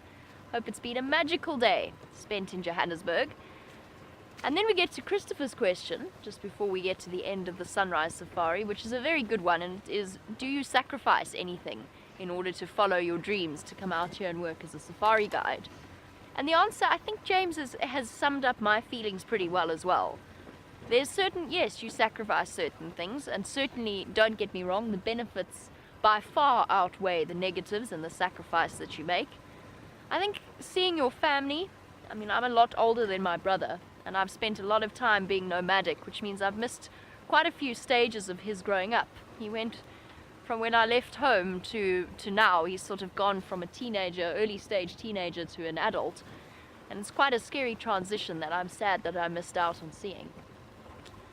But at the same time, it's not like I never get to see them. Our leave schedules are very, very accommodating in that sense, to head home and to go and spend a little bit of time with one's family. And yes, certainly you'll never be rich. You might sacrifice a little bit of sleep in summer, especially if you are a safari guide working with guests. You spend a considerable period of time with them, long, long days. But again, think of the things you get to do in those long days, and it makes it all worthwhile. And you are nomadic for a large portion of your life. You don't necessarily have a base. You move from place to place, constantly packing up and shifting around. No matter how long you stay at a lodge, at some point you will move on and go on to different things.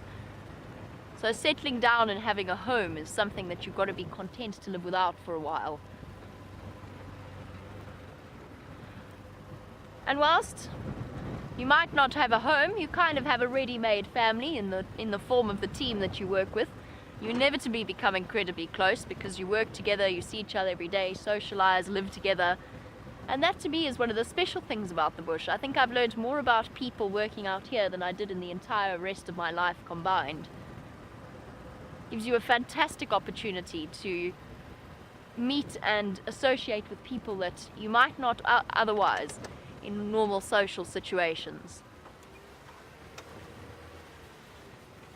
And then of course there's the fact that we live and work in the bush and see lions, leopards and elephants on a relatively regular basis.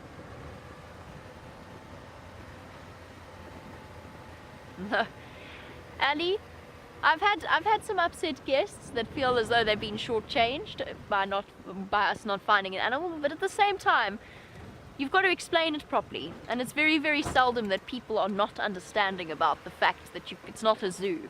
You can't drive up to each and every individual animals and know exactly where they are.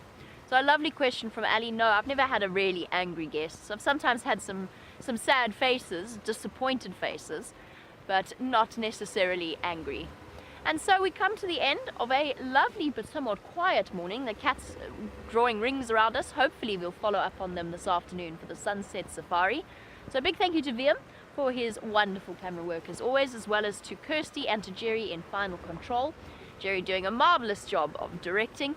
And then most importantly, a big thank you to our viewers, new and regular. It's always a pleasure having you on board, and we look forward to seeing you in just a few hours. Bye bye everybody.